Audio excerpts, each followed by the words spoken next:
ਸਤਨਾਮ ਵਾਹਿਗੁਰੂ ਸਾਹਿਬ JIO. ਤੀਰਥ ਬਰਤ ਅਰਦਾਨ ਕਰ, ਮਨ ਮੈਂ ਧਰੈ ਗੁਮਾਨ। ਨਾਨਕ ਨਿਹਫਲ ਜਾਤ ਤਿਹ, ਜਿਉ ਕੁੰਚਰ ਇਸ਼ਨਾਨ। ਤੀਰਥ ਬਰਤ ਅਰਦਾਨ ਕਰ,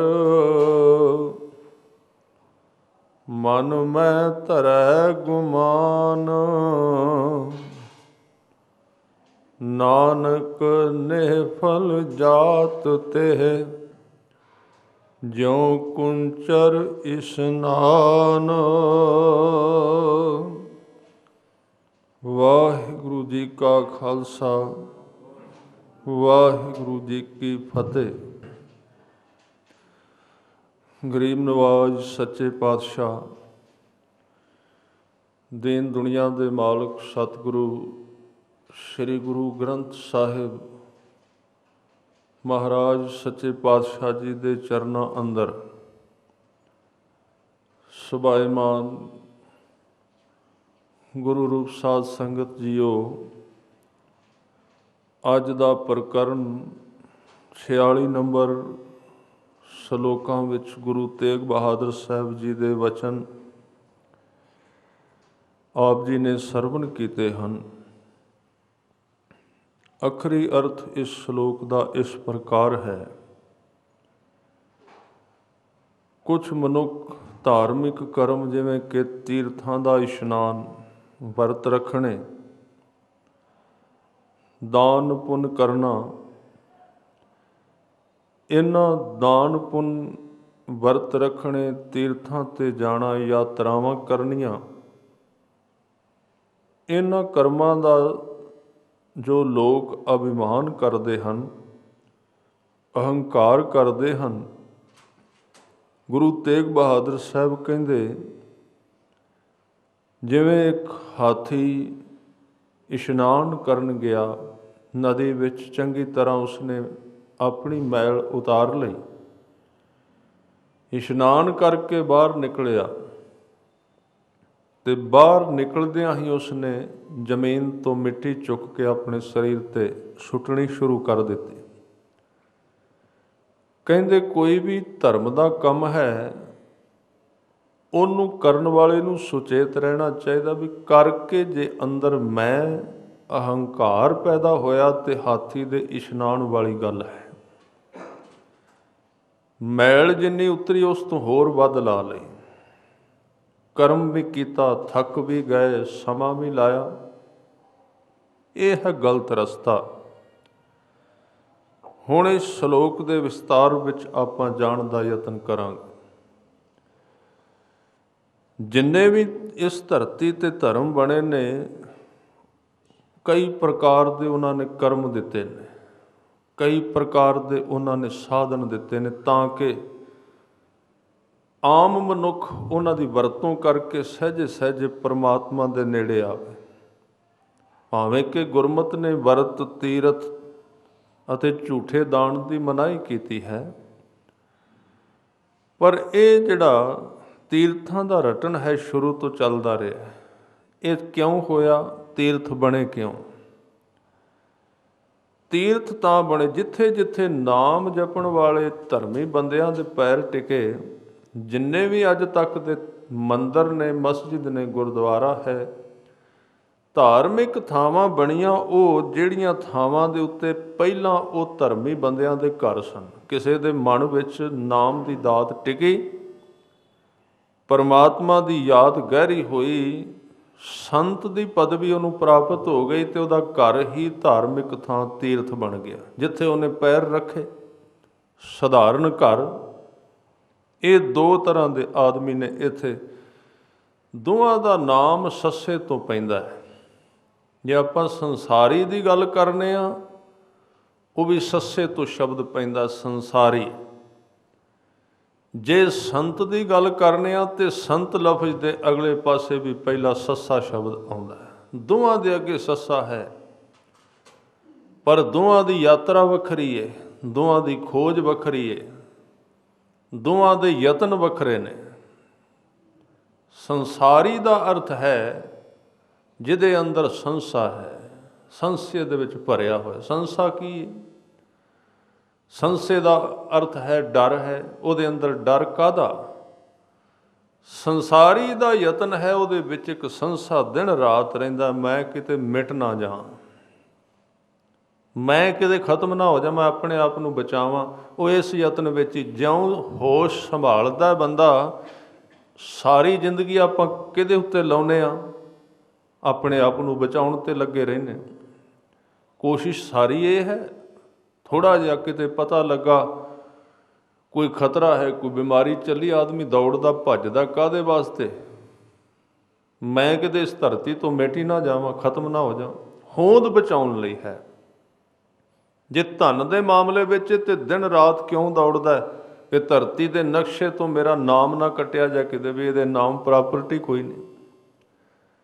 ਗੱਲ ਤੇ ਸਿਰਫ ਇੰਨੀ ਹੈ ਨਾ ਵੀ ਉਸ ਪ੍ਰਾਪਰਟੀ ਦੇ ਨਾਂ, ਉਹਦੇ ਨਾਲ ਬੰਦੇ ਦਾ ਨਾਂ ਲਿਖਿਆ। ਜਿਹਦੇ ਕੋਲ ਨਹੀਂ ਉਹ ਵੀ ਰੋਟੀ ਖਾਂਦਾ, ਜਿਹਦੇ ਕੋਲ ਹੈ ਖਾਂਦੇ ਦੋਵੇਂ ਪ੍ਰਸ਼ਾਦਾ ਨੇ, ਕੋਈ ਫਰਕ ਨਹੀਂ। ਬਸ ਇਹ ਫਰਕ ਹੈ ਇੱਕ ਦੇ ਨਾਂ ਦੇ ਅੱਗੇ ਬਹੁਤ ਸਾਰਾ ਧਨ ਲਿਖਿਆ ਹੋਇਆ ਵੀ ਇਹਦਾ ਹੈ, ਇੱਕ ਦੇ ਨਾਂ ਦੇ ਅੱਗੇ ਕੁਝ ਨਹੀਂ ਲਿਖਿਆ। ਖਾਣਾ ਪੀਣਾ ਦੋਵਾਂ ਦਾ ਇੱਕੋ ਜਿਹਾ, ਪ੍ਰਸ਼ਾਦਾ ਕਣਕ ਦਾ ਹੀ ਛਕਦੇ ਨੇ ਦੋਵੇਂ। ਉਸ ਬੰਦੇ ਨੂੰ ਫਿਰ ਇੱਥੇ ਰਹਿਣ ਦਾ ਹੋਰ ਤਰ੍ਹਾਂ ਦਾ ਕਿਉਂ ਲੱਗਦਾ ਜਿਹਦੇ ਨਾਮ ਬੜਾ ਕੁਝ ਲੱਗਾ ਹੈ? ਕਿਉਂਕਿ ਉਹਨੂੰ ਇੰਝ ਪ੍ਰਤੀਤ ਹੁੰਦਾ ਹੈ ਕਿ ਮੇਰਾ ਨਾਮ ਇੱਥੇ ਧਰਤੀ 'ਤੇ ਵੱਜ ਰਿਹਾ ਹੈ। ਲੋਕ ਸੋਚਦੇ ਨੇ ਇਹਦੇ ਨਾਮ ਇੰਨਾ ਕੁਝ ਹੈ। ਫਿਰ ਇਹ ਤਸੱਲੀ ਕਰਾ ਲੈਂਦਾ ਝੂਠੀ, ਚਲੋ ਜੇ ਮੈਂ ਨਾ ਵੀ ਰਿਹਾ ਘੱਟੋ ਘੱਟ ਮੇਰਾ ਨਾਂ ਤੇ ਰਹੇਗਾ ਵੀ ਇੱਥੇ ਇਹਦੇ ਨਾਂ 'ਤੇ ਇੰਨਾ ਕੁਝ ਹੈ। ਆਦਮੀ ਕੀ ਕਰਦਾ? ਉਹ ਕਹਿੰਦਾ ਕਿ ਮੇਰੇ ਜਾਣ ਤੋਂ ਬਾਅਦ ਆਹ ਚੀਜ਼ ਬਣਵਾ ਦੇਣੀ, ਧਰਮਸ਼ਾਲਾ ਬਣਵਾ ਦੇਣੀ, ਇਹ ਕਰ ਦੇਣਾ, ਉਹ ਕਰ ਦੇਣਾ। ਕਾਹਦੇ ਵਾਸਤੇ? ਮੇਰਾ ਨਾਮ ਚੱਲਦਾ ਰਹੇ। ਬਚਾਉਣ ਦਾ ਯਤਨ ਕਰਦਾ ਹੈ। ਬੰਦੇ ਦੀ ਸੰਸਾਰੀ ਦੀ ਇਹ ਹੀ ਖੋਜ ਹੈ ਦਿਨ ਰਾਤ ਕਿ ਮੈਂ ਬਣਾ, ਕਾਇਮ ਰਵਾਂ, ਮਿਟ ਨਾ ਜਾਵਾਂ ਕਿਤੇ। ਤੇ ਸੰਸਾਰੀ ਦੀ ਖੋਜ ਇਹ ਹੈ, ਸੰਤ ਦੀ ਖੋਜ ਇਸ ਤੋਂ ਬਿਲਕੁਲ ਵੱਖਰੀ ਹੈ। ਜਿੱਥੇ ਸੰਸਾਰੀ ਉਹਨਾਂ ਸਾਧਨਾਂ ਦੀ ਖੋਜ ਕਰਦਾ ਜਿਹਦੇ ਨਾਲ ਉਹ ਬਚੇ, ਉਹ ਇੱਥੇ ਰਵੇ, ਉਹਦਾ ਨਾਮ ਬਚ ਜਾਏ। ਉੱਥੇ ਸੰਤ ਉਹਨਾਂ ਸਾਧਨਾਂ ਦੀ ਖੋਜ ਕਰਦਾ ਰਹਿੰਦਾ ਜਿਹਦੇ ਨਾਲ ਉਹ ਮਿਟ ਜਾਏ, ਜਿਹਦੇ ਨਾਲ ਉਹਦਾ ਖਾਤਮਾ ਹੋ ਜਾਏ। ਬਹੁਤ ਫਰਕ ਪੈ ਗਿਆ ਦੋਵਾਂ ਦਾ। ਦੋਵਾਂ ਦੇ ਰਸਤੇ ਵੱਖਰੇ, ਦੋਵਾਂ ਦੀ ਮੰਜ਼ਿਲ ਬੜੀ ਵੱਖਰੀ ਹੈ। ਸੰਤ ਦੇ ਸਾਰੇ ਸਾਧਨ ਕੀ ਨੇ? ਸੰਤ ਦੇ ਸਾਰੇ ਸਾਧਨ ਨੇ ਕਿ ਮੈਂ ਖਤਮ ਹੋ ਜਾਵਾਂ, ਮੈਂ ਮਿਟ ਜਾਵਾਂ। ਕਿਉਂਕਿ ਉਸ ਨੂੰ ਇੱਕ ਬੜੇ ਵੱਡੇ ਵਿਗਿਆਨ ਦਾ ਪਤਾ ਲੱਗ ਗਿਆ ਕਿ ਜਿਹੜਾ ਮਿਟਣ ਵਾਸਤੇ ਰਾਜੀ ਹੋ ਗਿਆ ਉਹ ਸਦਾ ਲਈ ਕਾਇਮ ਹੋ ਗਿਆ। ਉਹ ਬੀਜ ਬਣਨਾ ਚਾਹੁੰਦਾ, ਜਿਹੜਾ ਬੀਜ ਕਹਿੰਦਾ ਮੈਨੂੰ ਮਿਟਾ ਦਿਓ, ਜ਼ਮੀਨ ਵਿੱਚ ਬੀਜ ਦਿਓ। ਬੀਜ ਮਰੇਗਾ ਜ਼ਰੂਰ, ਬੀਜ ਮਿਟ ਗਿਆ ਪਰ ਰੁੱਖ ਬਣ ਗਿਆ। ਹਜ਼ਾਰਾਂ ਬੀਜ ਲੱਗ ਗਏ ਉਸ ਨੂੰ, ਹਜ਼ਾਰਾਂ ਬੀਜ ਉਹਨੂੰ ਲੱਗ ਗਏ। ਇਹ ਹੈ ਸੰਤ ਦੀ ਮੰਜ਼ਿਲ, ਮਿਟ ਜਾਣਾ। ਇਹ ਹੈ ਸੰਸਾਰੀ ਦੀ ਮੰਜ਼ਿਲ, ਬਣਨ ਵਾਸਤੇ ਤਰਲੋ ਮੱਛੀ ਬਣਦੇ ਕਰਦੇ ਰਹਿਣਾ। ਪਰ ਦੋਵਾਂ ਦੀ ਜ਼ਿੰਦਗੀ ਦੀਆਂ ਸੰਭਾਵਨਾਵਾਂ ਵੱਖਰੀਆਂ ਨੇ। ਸੰਸਾਰੀ ਜ਼ੋਰ ਲਾਉਂਦਾ ਮੈਂ ਬਚ ਜਾਂ, ਤੇ ਬਚਦਾ ਕੱਖ ਵੀ ਨਹੀਂ ਰਹਿੰਦਾ। ਇੱਥੋਂ ਬੜੇ ਬੜੇ ਚਲੇ ਗਏ, ਬਚ ਸਕਦੇ ਹੀ ਨਹੀਂ।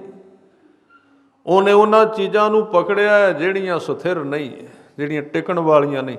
ਉਹਦੀ ਸੰਭਾਵਨਾ ਦੇ ਉਲਟ ਵਾਪਰਦਾ, ਕੁਝ ਵੀ ਨਹੀਂ ਬਚਦਾ। ਕਿੱਥੇ ਬਚਦਾ ਹੈ? ਅਸੀਂ ਕਹਿੰਦੇ ਹਾਂ ਸਾਡਾ ਨਾਮ ਹੈ, ਫਲਾਣੇ ਦਾ ਨਾਮ ਚੱਲਦਾ ਜੀ। ਕਿੰਨਾ ਕੁ ਚਿਰ ਚੱਲੇਗਾ? ਤੁਸੀਂ ਪਿੱਛੇ ਤੁਰੇ ਜਾਓ, ਥੋੜ੍ਹੇ ਥੋੜ੍ਹੇ ਪਿੱਛੇ ਚਲੇ ਜਾਓ। 3 4 ਜ਼ਿਆਦਾ ਤੋਂ ਜ਼ਿਆਦਾ 5ਵੀਂ ਪੀੜ੍ਹੀ ਦਾ ਸਾਨੂੰ ਪਤਾ ਹੋਵੇਗਾ। ਵੈਸੇ ਅੱਜ ਕੱਲ੍ਹ ਤੇ ਦਾਦੇ ਤੋਂ ਅੱਗੇ ਕਿਸੇ ਨੂੰ ਪਤਾ ਹੀ ਨਹੀਂ ਸਾਡਾ ਹੈ ਵੀ ਸੀ ਕਿ ਨਹੀਂ, ਕੋਈ ਪਤਾ ਨਹੀਂ। ਜ਼ਿਆਦਾ ਪਤਾ ਚੱਲੇਗਾ ਤੇ 5ਵੀਂ 6ਵੀਂ ਪੀੜ੍ਹੀ ਤੱਕ। ਉਸ ਤੋਂ ਅੱਗੇ ਤੇ ਪਤਾ ਹੀ ਨਹੀਂ ਕੌਣ ਹੋਇਆ ਸੀ ਤੇ ਕੌਣ ਗੁਜ਼ਰਿਆ ਸੀ, ਕਿੰਨੇ ਕੁ ਆਏ ਤੇ ਕਿੰਨੇ ਕੁ ਚਲੇ। ਕੋਈ ਨਹੀਂ ਪੁੱਛਦਾ ਇੱਥੇ, ਸਭ ਚਲੇ ਗਏ। ਜਿਨ੍ਹਾਂ ਨੇ ਜ਼ੋਰ ਲਾ ਲਾ ਕੇ ਇੱਥੇ ਸਭ ਕੁਝ ਕੀਤਾ ਹੈ, ਉਹਦੇ ਉਲਟ ਵਾਪਰ ਜਾਂਦਾ। ਪਰ ਜਿਹੜੇ ਲੋਕਾਂ ਨੇ ਇਹ ਮੰਨ ਲਿਆ ਜਿਹਨੂੰ ਕਬੀਰ ਸਾਹਿਬ ਕਹਿੰਦੇ, ਕਬੀਰ ਜਾਂ ਦਿਨ ਹਉ ਮੁਵਾ ਪਾਛੇ ਭਇਆ ਆਨੰਦ। ਕਬੀਰ ਜੀ ਕਹਿੰਦੇ, ਜਿਸ ਦਿਨ ਮੈਂ ਮਰ ਗਿਆ, ਮੇਰੇ ਮਰਦੀ ਆਨੰਦ ਪੈਦਾ ਹੋਇਆ। ਬਸ ਉਹਨਾਂ ਵਿੱਚ ਤੇ ਸਾਡੇ ਵਿੱਚ ਇਹ ਫਰਕ ਹੈ, ਅਸੀਂ ਆਨੰਦ ਮੰਗਦੇ ਹਾਂ ਕਿ ਅਸੀਂ ਉਸੇ ਤਰ੍ਹਾਂ ਦੇ ਰਹੀਏ ਤੇ ਆਨੰਦ ਵੀ ਮਿਲ ਜਾਏ, ਖੁਸ਼ੀ ਵੀ ਮਿਲ ਜਾਏ, ਵਿਗਾਸ ਵੀ ਮਿਲ ਜਾਏ, ਖੇੜਾ ਵੀ ਮਿਲ ਜਾਏ। ਪਰ ਕਬੀਰ ਸਾਹਿਬ ਕਹਿੰਦੇ, ਉਹਨਾਂ ਚਿਰ ਆਨੰਦ ਨਹੀਂ ਜਿੰਨਾ ਚਿਰ ਤੂੰ ਨਹੀਂ ਮਰਦਾ। ਤੇਰੇ ਮਰਨ ਦਾ ਮਤਲਬ ਤੇਰੀ ਹਉ ਖਤਮ ਨਹੀਂ ਹੁੰਦੀ, ਤੇਰੀ ਹਸਤੀ ਨਹੀਂ ਮਿਟਦੀ। ਪਰਮਾਤਮਾ ਪ੍ਰਗਟ ਕਿਵੇਂ ਹੋਵੇ? ਤੇਰੀ ਹਸਤੀ ਤੇ ਦਰਵਾਜ਼ਾ ਹੈ ਉਹਦਾ, ਬੰਦੇ ਦਾ ਆਪਣਾ ਆਪ ਹੀ ਤੇ ਰੱਬ ਦਾ ਦਰਵਾਜ਼ਾ ਹੈ। ਉਹ ਦਰਵਾਜ਼ਾ ਨਹੀਂ ਟੁੱਟਦਾ ਤੇ ਉਹਦੇ ਘਰ ਵਿੱਚ ਦਾਖਲ ਕਿਵੇਂ ਹੋਈਏ? ਕਹਿੰਦੇ, ਲੋਕ ਕਹਿੰਦੇ ਨੇ ਅਸੀਂ ਬਚੀਏ ਤੇ ਤਾਂ ਆਨੰਦ ਹੈ, ਸਾਡੇ ਬਚਿਆਂ ਆਨੰਦ ਹੁੰਦਾ ਹੈ। ਪਰ ਭਗਤ ਜੀ ਕਹਿੰਦੇ, ਕਬੀਰ ਜਾਂ ਦਿਨ ਹਉ ਮੁਆ ਪਾਛੇ ਭਇਆ ਆਨੰਦ। ਮੋਹਿ ਮਿਲਿਓ ਪ੍ਰਭ ਆਪਣਾ ਸੰਗੀ ਭਜੈ ਗੋਬਿੰਦ। ਮੈਂ ਦੇ ਮਰਦਿਆਂ ਤੂੰ ਪ੍ਰਗਟ ਹੋ ਗਿਆ, ਉਹਦੀ ਪ੍ਰਾਪਤੀ ਹੋ ਗਈ। ਸਤ ਸੰਗਤ ਸਾਡੀ ਜ਼ਿੰਦਗੀ ਦੇ ਵਿੱਚ ਅੰਦਰ ਇਹ ਤੇ ਖੇਡ ਧਰਮ ਦੀ ਖੇਡ ਮੈਂ ਤੋਂ ਸ਼ੁਰੂ ਹੁੰਦੀ ਹੈ ਤੇ ਤੂੰ ਤੇ ਜਾ ਕੇ ਸਮਾਪਤੀ ਹੋ ਜਾਂਦੀ ਹੈ। ਮੈਂ ਤੋਂ ਅਸੀਂ ਯਾਤਰਾ ਸ਼ੁਰੂ ਕਰਨੇ ਆ। ਜਿੰਨਾ ਚਿਰ ਤੂੰ ਤੇ ਨਹੀਂ ਗਏ ਉਹਨਾਂ ਚਿਰ ਬੰਦਾ ਯਾਤਰੀ ਹੈ, ਉਹਨਾਂ ਚਿਰ ਮਨੁੱਖ ਸਿਰਫ ਰਸਤੇ ਵਿੱਚ ਮੰਜ਼ਿਲ ਤੇ ਨਹੀਂ ਗਿਆ। ਇਸ ਕਰਕੇ ਇੱਕ ਗੱਲ ਸਾਫ਼ ਹੋ ਗਈ, ਇਹ ਜਿਹੜੇ ਕਰਮ ਨੇ ਜਿਹੜੇ ਹੰਕਾਰ ਨੂੰ ਵੱਡੇ ਕਰਨ। ਗੁਰੂ ਤੇਗ ਬਹਾਦਰ ਸਾਹਿਬ ਕਹਿੰਦੇ, ਤੀਰਥ ਤੇ ਤਾਂ ਗਿਆ, ਪਰ ਤੀਰਥ ਤੇ ਜਾ ਕੇ ਮੈਂ ਨੇ ਖਤਮ ਹੋਣਾ ਸੀ ਕਿ ਬਣਨਾ ਸੀ ਉਹਨੇ? ਉਹ ਤੇ ਹੋਰ ਵੱਡੀ ਹੋ ਗਈ, ਮੈਂ ਹੋਰ ਵੱਧ ਗਈ। ਇਹ ਦਸ਼ਾ ਉਸੇ ਤਰ੍ਹਾਂ ਬਣੀ ਰਹੀ। ਕਬੀਰ ਸਾਹਿਬ ਨੇ ਇੱਕ ਲੰਬਾ ਸ਼ਬਦ ਉਚਾਰਿਆ, ਉਹ ਕਹਿੰਦੇ, ਗ੍ਰਹਿ ਤਜ ਬਨ ਖੰਡ ਜਾਈਐ ਚੁਣ ਖਾਈਐ ਕੰਦਾ। ਅਜਹੂ ਬੇਕਾਰ ਨਾ ਛੋੜਈ ਪਾਪੀ ਮਨ ਮੰਦਾ। ਘਰ ਛੱਡਿਆ, ਗ੍ਰਹਿ ਦੇ ਅਰਥ ਨੇ ਘਰ, ਗ੍ਰਹਿ ਤਜ, ਘਰ ਛੱਡ ਦਿੱਤਾ। ਕਿੱਥੇ ਗਏ? ਕਿਸੇ ਮੰਦਰ, ਗੁਰਦੁਆਰੇ, ਤੀਰਥ, ਜੰਗਲ ਵਿੱਚ ਚਲੇ ਗਏ, ਆਸ਼ਰਮ ਲੱਭ ਲਿਆ। ਘਰ ਛੱਡਿਆ ਕਾਹਦੇ ਵਾਸਤੇ? ਪਹਿਲਾਂ ਤੇ ਪਤਾ ਹੀ ਨਹੀਂ ਘਰ ਛੱਡਣਾ ਕਿਉਂ, ਤੇ ਰਿਵਾਜ ਬਣ ਜਾਂਦਾ। ਬੰਦਾ ਹਰ ਇੱਕ ਲਾਈਨ ਵਿੱਚ ਜਾਂਦਾ ਹੈ ਤੇ ਉਹਦਾ ਕੋਈ ਪ੍ਰਯੋਜਨ ਹੁੰਦਾ ਹੈ। ਕਿਸੇ ਵੀ ਲਾਈਨ ਵਿੱਚ, ਕਿਸੇ ਪਾਸੇ ਵੀ ਜਾ ਰਿਹਾ ਬੰਦਾ, ਬੱਸ ਤੇ ਚੜ੍ਹਨ ਲੱਗਦਾ, ਉਹਦੀ ਮੰਜ਼ਿਲ ਹੈ, ਕਿਹੜੇ ਸ਼ਹਿਰ ਜਾਣਾ ਹੈ। ਆਦਮੀ ਦਿਹਾੜੀ ਕਰਦਾ, ਉਹਦੀ ਮੰਜ਼ਿਲ ਹੈ, ਕਿੰਨੀ ਦਿਹਾੜੀ ਮਿਲਣੀ, ਕੰਮ ਕਰਨਾ। ਸਾਰੀਆਂ ਚੀਜ਼ਾਂ ਦੀ ਮੰਜ਼ਿਲ ਮਿੱਥ ਕੇ ਤੁਰਦਾ ਹੈ। ਪਰ ਜਦੋਂ ਧਰਮ ਵਾਲੇ ਪਾਸੇ ਤੁਰਦਾ, ਇਹਨੂੰ ਪੁੱਛੋ ਮੰਜ਼ਿਲ ਕਿੱਥੇ ਜਾਣਾ ਤੂੰ? ਕੋਈ ਪਤਾ ਨਹੀਂ ਕਿਹੜੇ ਥਾਂ ਤੇ ਜਾਣਾ। ਮੰਜ਼ਿਲ ਕਿਹੜੀ ਧਾਰਮਿਕ ਬੰਦੇ ਦੀ? ਕਿੱਥੇ ਪਹੁੰਚਣਾ ਹੈ? ਪਹੁੰਚਣਾ ਹੈ ਕਿ ਮੈਂ ਆਪਣੇ ਅੰਦਰ ਦੀ ਜਿਹੜੀ ਮੈਂ ਹੈ ਉਹਨੂੰ ਛੱਡਣਾ ਤੇ ਤੂੰ ਨੂੰ ਪ੍ਰਗਟ ਕਰਨਾ ਹੈ, ਤੂੰ ਨੂੰ ਅੰਦਰੋਂ ਪੈਦਾ ਕਰਨਾ। ਤਾਂ ਇਸ ਤਰ੍ਹਾਂ ਇਹ ਘਰ ਛੱਡਿਆ। ਕਬੀਰ ਸਾਹਿਬ ਕਹਿੰਦੇ, ਗ੍ਰਹਿ ਤਜ, ਗ੍ਰਹਿ ਵੀ ਛੱਡ ਦਿੱਤਾ।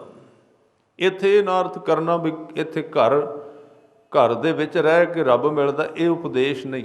ਇਹ ਵਿਪਰੀਤ ਆਰਥਕ ਸ਼ਬਦ ਹੁੰਦੇ ਨੇ। ਵਿਪਰੀਤ ਦਾ ਮਤਲਬ ਅਸੀਂ ਗਲਤ ਸਮਝ ਜਾਂਦੇ ਹਾਂ।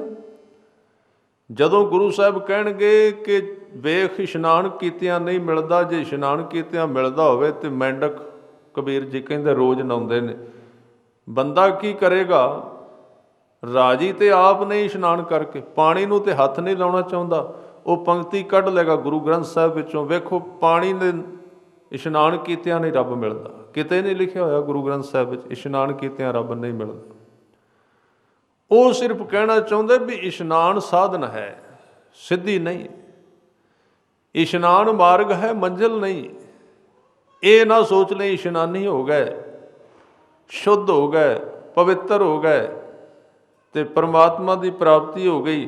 ਪਰ ਇਹਦੇ ਅਰਥ ਇਹ ਵੀ ਨਾ ਕੱਢਣਾ ਵੀ ਗੁਰੂ ਸਾਹਿਬ ਇਸ਼ਨਾਨ ਕਰਨ ਤੋਂ ਰੋਕ ਰਹੇ ਨੇ। ਜਦੋਂ ਇਸ ਤਰ੍ਹਾਂ ਦੇ ਸ਼ਬਦ ਆਉਂਦੇ ਨੇ, ਜਿਹਦੇ ਵਿੱਚ ਕਬੀਰ ਜੀ ਨੇ ਇੱਕ ਸ਼ਬਦ ਕਿਹਾ ਹੈ ਕਿ ਭਾਵੇਂ ਲਾਂਬੇ ਕੇਸ ਕਰ, ਭਾਵੇਂ ਘਰਰ ਮੁੰਡਾਏ। ਹੁਣ ਧਿਆਨ ਦੇਣਾ, ਇਸ ਤਰ੍ਹਾਂ ਦੀਆਂ ਤੁਕਾਂ ਦੇ ਅਸੀਂ ਲਾਭ ਲੈਂਦੇ ਹਾਂ। ਅਸੀਂ ਕਹਿ ਦਿਆਂਗੇ ਕਬੀਰ ਸਾਹਿਬ ਕਹਿੰਦੇ ਨੇ ਕੇਸ ਰੱਖਣੇ ਨੇ ਰੱਖ ਲਓ, ਜੇ ਮਨਾਉਣੇ ਨੇ ਤੇ ਮਨਾ ਦਿਓ। ਇਹਦੇ ਅਰਥ ਇਹ ਹੈ ਨਹੀਂ। ਇਹ ਸ਼ਬਦ ਕਿਸੇ ਹੋਰ ਭਾਵ ਨੂੰ ਪ੍ਰਗਟ ਕਰਦੇ ਨੇ। ਕਬੀਰ ਸਾਹਿਬ ਇੱਕ ਪਾਸੇ ਜਿਹਨੇ ਕੇਸ ਰੱਖੇ ਨੇ ਉਹਨੂੰ ਕਹਿ ਰਹੇ ਨੇ ਇਹ ਨਾ ਸੋਚੀ ਕੱਲੇ ਕੇਸ ਰੱਖ ਕੇ ਹੀ ਤੂੰ ਰੱਬ ਨੂੰ ਮਿਲ ਪਾਏਗਾ। ਰੋਕ ਨਹੀਂ ਰਹੇ ਵੀ ਕੇਸ ਨਾ ਰੱਖ, ਰੋਕ ਨਹੀਂ ਰਹੇ, ਉਹਨੂੰ ਸੁਚੇਤ ਕਰ ਰਹੇ ਨੇ ਸੱਜਣਾ ਵੀ ਕੇਸਾ ਧਾਰੀ ਹੋਇਆ ਚੰਗੀ ਗੱਲ, ਇਹ ਸ਼ੁਰੂਆਤ ਤੂੰ ਚੰਗੀ ਕੀਤੀ ਹੈ, ਪਰ ਇਹ ਨਾ ਸੋਚੀ ਵੀ ਇਹ ਕੀਤਿਆਂ ਕਹਾਣੀ ਸਮਾਪਤ ਹੋ ਗਈ। ਦੂਜੇ ਪਾਸੇ ਇੱਕ ਬੰਦਾ ਘਰੜ ਮੁੰਡਾਏ, ਉਹ ਆਪਣੇ ਸਰੀਰ ਦੇ ਉੱਤੋਂ ਸਾਰੇ ਕੇਸ ਉਹਨੇ ਕਟਾ ਦਿੱਤੇ, ਭੱਦਣ ਕਰ ਦਿੱਤਾ। ਤੁਸੀਂ ਵੇਖਿਆ ਹੋਵੇਗਾ ਮੂੰਡ ਮੁੰਡਾਏ। ਗੁਰੂ ਤੇਗ ਬਹਾਦਰ ਸਾਹਿਬ ਜੀ ਕਹਿੰਦੇ ਨੇ ਕਿ ਕਈ ਲੋਕ ਆਪਣਾ ਸਿਰ ਇਸ ਤਰ੍ਹਾਂ ਰਗੜ ਕੇ ਮੁੰਨ ਦਿੰਦੇ ਨੇ ਜਿਵੇਂ ਕੋਈ ਲੱਕੜ ਹੁੰਦੀ ਹੈ।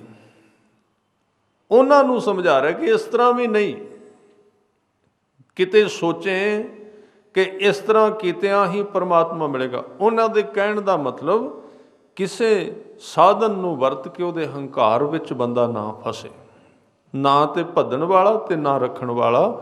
ਗੱਲ ਵੱਖਰੀ ਏ, ਨਾ ਉਹ ਮੈਲੇ ਕੱਪੜੇ ਪਾਇਆ ਖੁਸ਼ ਹੁੰਦਾ ਹੈ ਤੇ ਨਾ ਉਹ ਸਫੈਦ ਪਾਇਆ ਖੁਸ਼ ਹੁੰਦਾ ਹੈ, ਨਾ ਉਹ ਬਹੁਤਾ ਖਾਇਆ ਖੁਸ਼ ਹੁੰਦਾ ਹੈ ਕਿ ਬੰਦਾ ਖਾਂਦਾ ਰਹੇ ਤੇ ਨਾ ਉਹ ਭੁੱਖੇ ਰਿਹਾ ਖੁਸ਼ ਹੁੰਦਾ ਹੈ, ਨਾ ਉਹ ਜ਼ਿਆਦਾ ਸੁੱਤਿਆਂ ਖੁਸ਼ ਹੁੰਦਾ। ਤੇ ਇਹ ਤੇ ਸਿਰਫ ਆਪਣੇ ਜੀਵਨ ਦੇ ਅਨੁਸਾਰ ਚੀਜ਼ਾਂ ਜਿਹੜੀਆਂ ਨੇ ਸਾਨੂੰ ਆਪ ਸੈੱਟ ਕਰਨੀਆਂ ਹੁੰਦੀਆਂ ਨੇ। ਇਹਨਾਂ ਨਾਲ ਇਹ ਨਾ ਸਮਝ ਲੈਣਾ ਵੀ ਪ੍ਰਾਪਤੀ ਹੈ।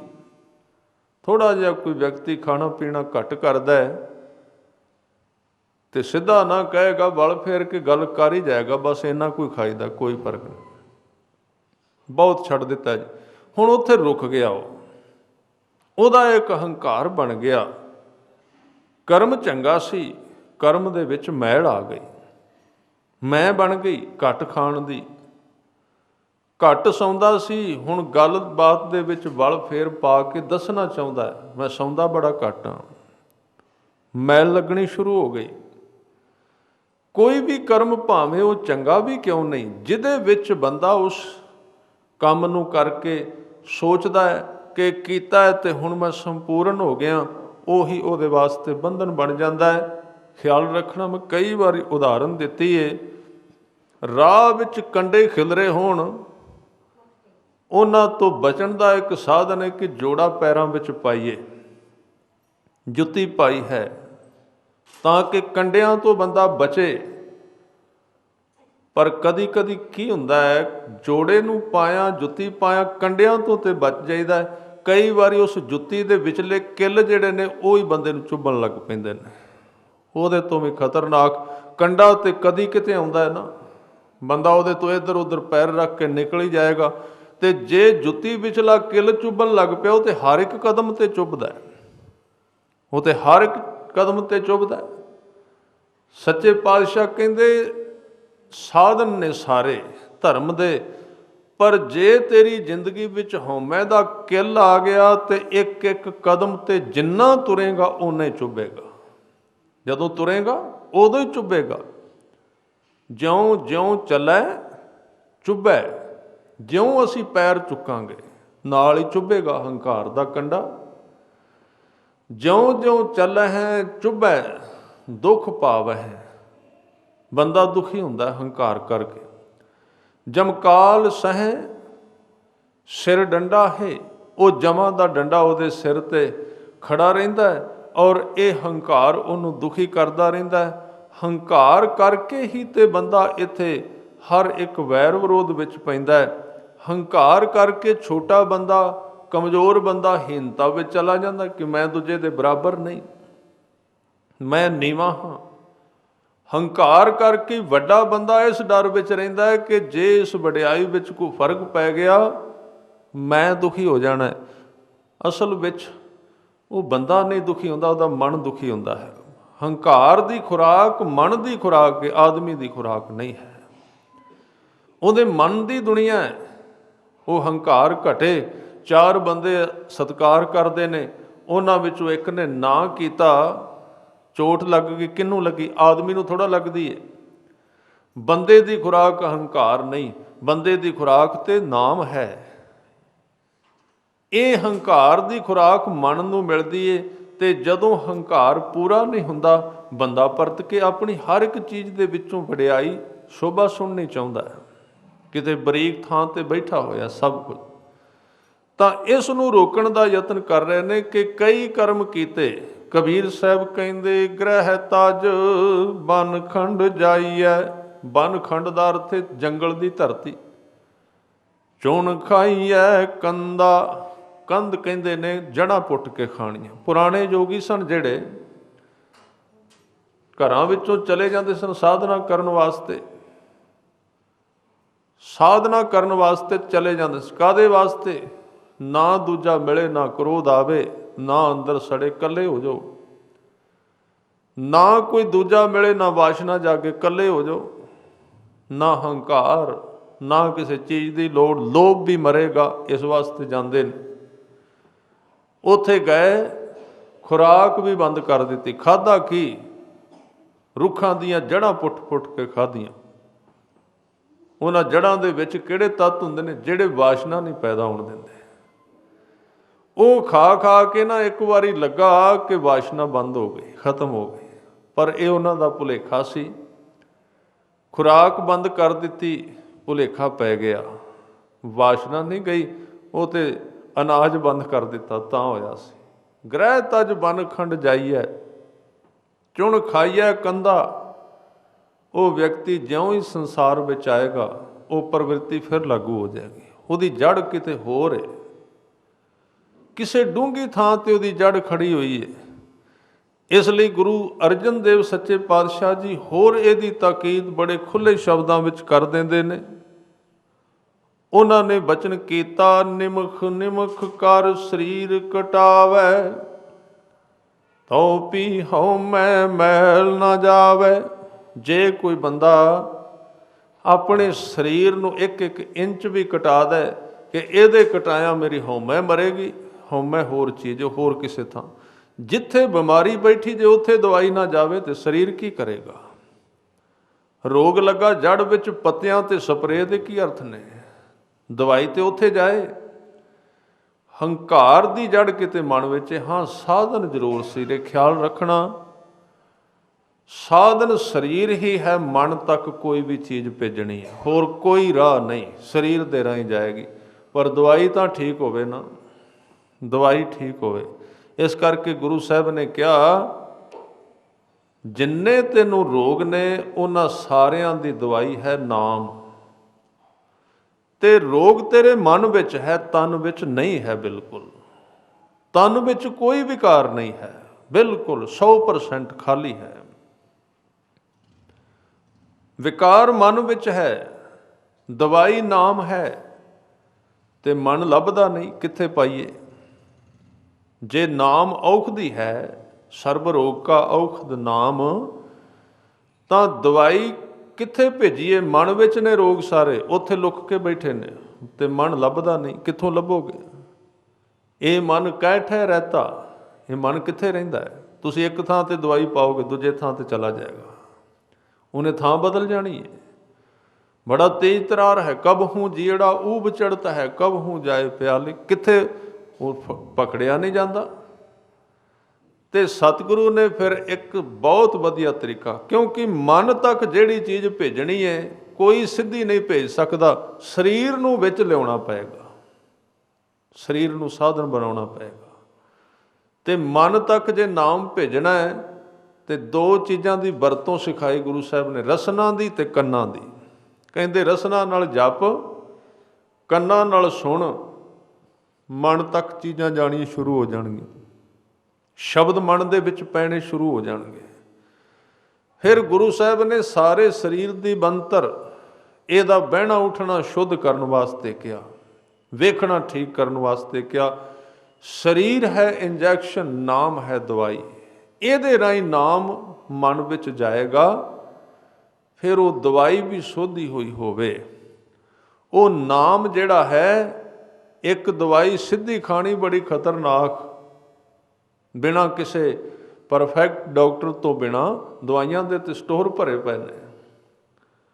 ਅੱਜ ਅਸੀਂ ਵੀ ਕਹਿੰਦੇ ਹਾਂ ਕਿ ਨਾਮ ਉਹੀ ਹੈ ਜਿਹੜਾ ਤੁਸੀਂ ਜਪਦੇ ਹੋ, ਗੁਰੂ ਵਾਲੇ ਬਣ ਕੇ ਨਾਮ ਅਸੀਂ ਵੀ ਉਹੀ ਜਪਨੇ ਹਾਂ।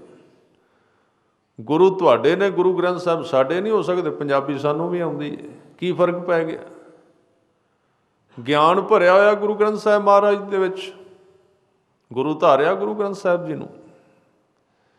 ਗਿਆਨ ਤੇ ਅਸੀਂ ਕਿਤੋਂ ਵੀ ਲੈ ਸਕਦੇ ਹਾਂ, ਗਿਆਨ ਗੀਤਾ ਵਿੱਚੋਂ ਵੀ ਸੁਣਿਆ ਜਾ ਸਕਦਾ ਹੈ। ਚਾਰ ਜਿਹੜੇ ਸ਼ਾਸਤਰ ਨੇ, 4 ਵੇਦ ਨੇ, ਸ਼ਾਸਤਰ ਨੇ 6, 27 ਸਿਮਰਤੀਆਂ ਨੇ, ਬਾਈਬਲ ਹੈ, ਕੁਰਾਨ ਹੈ, ਉਪਨਿਸ਼ਦ ਨੇ। ਗੀਤਾ 2 ਪ੍ਰਕਾਰ ਦੀ, ਅਸ਼ਟਾਵਕਰ ਦੀ ਗੀਤਾ ਵੱਖਰੀ ਹੈ, ਦੁਨੀਆ ਦਾ ਸ੍ਰੇਸ਼ਟ ਗਿਆਨ ਹੈ ਉਹਦੇ ਵਿੱਚ। ਇੱਕ ਨਹੀਂ, ਹਜ਼ਾਰਾਂ ਦੀ ਗਿਣਤੀ ਵਿੱਚ ਭਗਤਾਂ ਦੇ ਪ੍ਰਵਚਨ ਇਸ ਧਰਤੀ ਤੇ ਮੌਜੂਦ ਨੇ, ਜਿਹਨੂੰ ਮਰਜ਼ੀ ਸੁਣ ਸਕਨੇ ਆ। ਸੁਣ ਕੇ ਇੱਕ ਭਰਮ ਪੈਦਾ ਹੁੰਦਾ ਕਿ ਪਹੁੰਚ ਗਏ, ਕਲਪਨਾ ਪੈਦਾ ਹੋ ਜਾਂਦੀ ਹੈ। ਇਸੇ ਤਰ੍ਹਾਂ ਗੁਰੂ ਗ੍ਰੰਥ ਸਾਹਿਬ ਜੀ ਦਾ ਗਿਆਨ ਹੈ, ਅਸੀਂ ਸੁਣ ਕੇ ਕਹਾਂਗੇ ਸਾਨੂੰ ਗਿਆਨ ਮਿਲ ਗਿਆ, ਪਰ ਸਾਡਾ ਸਿਸਟਮ ਹੈ ਨਹੀਂ, ਸਾਡੇ ਕੋਲ ਗੁਰੂ ਸਾਡਾ ਹੈ ਨਹੀਂ। ਗੁਰੂ ਤਾਂ ਹੈ ਨਹੀਂ, ਗੁਰੂ ਗ੍ਰੰਥ ਸਾਹਿਬ ਨੂੰ ਗੁਰੂ ਬਣਾਇਆ ਕਿ ਨਹੀਂ। ਯਾਦ ਰੱਖੋ, ਗੁਰੂ ਨਾਨਕ ਦੇਵ ਜੀ ਤੋਂ ਲੈ ਕੇ ਗੁਰੂ ਗ੍ਰੰਥ ਸਾਹਿਬ ਗੁਰੂ ਸਨ। ਗੁਰੂ ਨਾਨਕ ਦੇਵ ਜੀ ਤੋਂ ਲੈ ਕੇ ਸਨ, ਉਦੋਂ ਵੀ ਗੁਰੂ ਸਨ। ਗੁਰੂ ਗ੍ਰੰਥ ਸਾਹਿਬ ਕਿਹਾ ਹੈ ਨਾ, ਸ਼ਬਦ ਗੁਰੂ ਸੁਰਤ ਧੁਨ ਚੇਲਾ। ਗੁਰੂ ਗ੍ਰੰਥ ਸਾਹਿਬ ਨੂੰ ਗੁਰਤਾ ਗੱਦੀ, ਇਹ ਤਾਂ ਇੱਕ ਸਿਰਫ ਫਾਈਨਲ ਸਿਸਟਮ ਸੀ ਕਰਨਾ। ਗੁਰੂ ਤੇ ਗੁਰੂ ਨਾਨਕ ਦੇਵ ਜੀ ਦੇ ਸਮੇਂ ਵੀ ਗੁਰਬਾਣੀ ਸੀ, ਗੁਰੂ ਅਰਜਨ ਦੇਵ ਜੀ ਦੇ ਸਮੇਂ ਤੇ ਪ੍ਰਕਾਸ਼ ਹੀ ਹੋ ਗਿਆ ਹਰਿਮੰਦਰ ਸਾਹਿਬ ਦੇ ਵਿੱਚ। ਪੂਰਾ ਤਖਤ ਲੱਗਦਾ ਸੀ, ਚੰਦੋਵਾ ਲੱਗਦਾ ਸੀ, ਬਿਲਕੁਲ ਸਤਿਕਾਰ ਹੁੰਦਾ ਸੀ। ਤੁਸੀਂ ਸੁਣਿਆ ਹੋਵੇਗਾ ਗੁਰੂ ਅਰਜਨ ਦੇਵ ਜੀ ਦੇ ਟਾਈਮ ਵੀ, ਜਦੋਂ ਗੁਰੂ ਗ੍ਰੰਥ ਸਾਹਿਬ ਜੀ ਦਾ ਸੁਖ ਆਸਣ ਹੁੰਦਾ ਸੀ, ਗੁਰੂ ਅਰਜਨ ਦੇਵ ਜੀ ਜ਼ਮੀਨ ਤੇ ਸੌਂਦੇ ਰਹੇ 2 ਸਾਲ ਸ਼ਹਾਦਤ ਤੋਂ ਪਹਿਲਾਂ।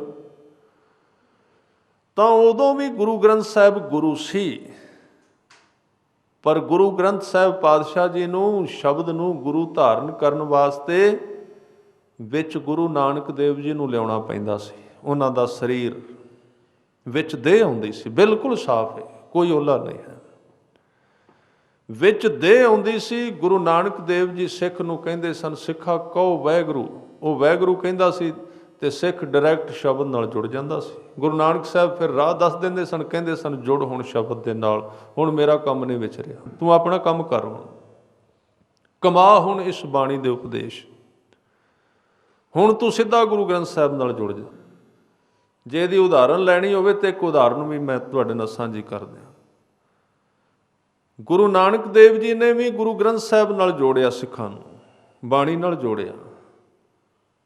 ਗੁਰੂ ਅੰਗਦ ਦੇਵ ਜੀ ਨੇ ਫਿਰ ਉਸੇ ਬਾਣੀ ਨਾਲ, ਸ਼ਬਦ ਨਾਲ ਜੋੜਿਆ ਗੁਰਸਿੱਖਾਂ ਨੂੰ। ਸਰੀਰ ਗੁਰੂ ਅੰਗਦ ਦੇਵ ਜੀ ਦਾ ਵਿੱਚ ਆ ਗਿਆ।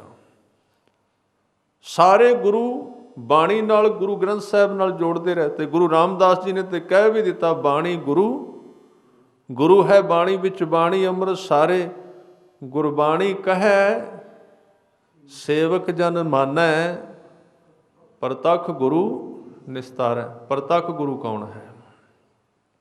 ਧਿਆਨ ਦੇਣਾ, ਇਹ ਸ਼ਬਦ ਬਹੁਤ ਮਹਿੰਗੇ ਨੇ। ਗੁਰੂ ਗ੍ਰੰਥ ਸਾਹਿਬ ਜੀ ਗੁਰੂ ਨੇ, ਗੁਪਤ ਗੁਰੂ ਨੇ। ਜੇ ਕੋਈ ਜਪੇਗਾ ਤੇ ਪ੍ਰਗਟ ਹੋ ਜਾਣਗੇ ਜੀਵਨ ਵਿੱਚ, ਨਹੀਂ ਤੇ ਸਿੱਖ ਆਪਣੀ ਥਾਂ ਤੇ ਗੁਰੂ ਆਪਣੀ ਥਾਂ। ਪ੍ਰਗਟ ਪ੍ਰਤੱਖ ਗੁਰੂ ਕੌਣ ਹੈ? ਪ੍ਰਤੱਖ ਗੁਰੂ ਕਿਹਨੂੰ ਕਿਹਾ ਹੈ? ਪ੍ਰਤੱਖ ਗੁਰੂ ਸੀ ਗੁਰੂ ਨਾਨਕ ਦੇਵ ਜੀ ਦੀ ਦੇਹ, ਗੁਰੂ ਅੰਗਦ ਦੇਵ ਜੀ ਦੀ ਦੇਹ। ਉਹ ਪ੍ਰਤੱਖ ਗੁਰੂ ਸੀ, ਉਹ ਬੋਲਦਾ ਸੀ, ਬੋਲ ਕੇ ਕਹਿੰਦਾ ਸੀ ਕਿ ਜੁੜੋ ਸ਼ਬਦ ਨਾਲ, ਜੁੜੋ ਗੁਰੂ ਗ੍ਰੰਥ ਸਾਹਿਬ ਪਾਤਸ਼ਾਹ ਦੇ ਨਾਲ। ਇਹ ਨਹੀਂ ਮੈਂ ਕਹਿ ਰਿਹਾ ਵੀ ਗੁਰੂ ਗ੍ਰੰਥ ਸਾਹਿਬ ਬੋਲਦੇ ਨਹੀਂ, ਬੋਲਦੇ ਉਹ ਹੀ ਸਨ, ਪਰ ਦੇਹ ਵਰਤੀ ਜਾਂਦੀ ਸੀ ਗੁਰੂ ਨਾਨਕ ਦੇਵ ਜੀ ਦੀ, ਦੇਹ ਵਿੱਚ ਆਉਂਦੀ ਸੀ। ਔਰ ਇਹਦੀ ਇੱਕ ਪੱਕੀ ਉਦਾਹਰਨ ਹੈ ਕਿ ਜਿਹੜੇ ਸਿੱਖ ਨੇ ਗੁਰੂ ਨਾਨਕ ਦੇਵ ਜੀ ਦੇ ਵੇਲੇ ਗੁਰੂ ਧਾਰਨ ਕੀਤਾ, ਬਾਬਾ ਬੁੱਢਾ ਜੀ ਦੀ ਉਦਾਹਰਨ ਲੈ ਲਈ ਹੈ।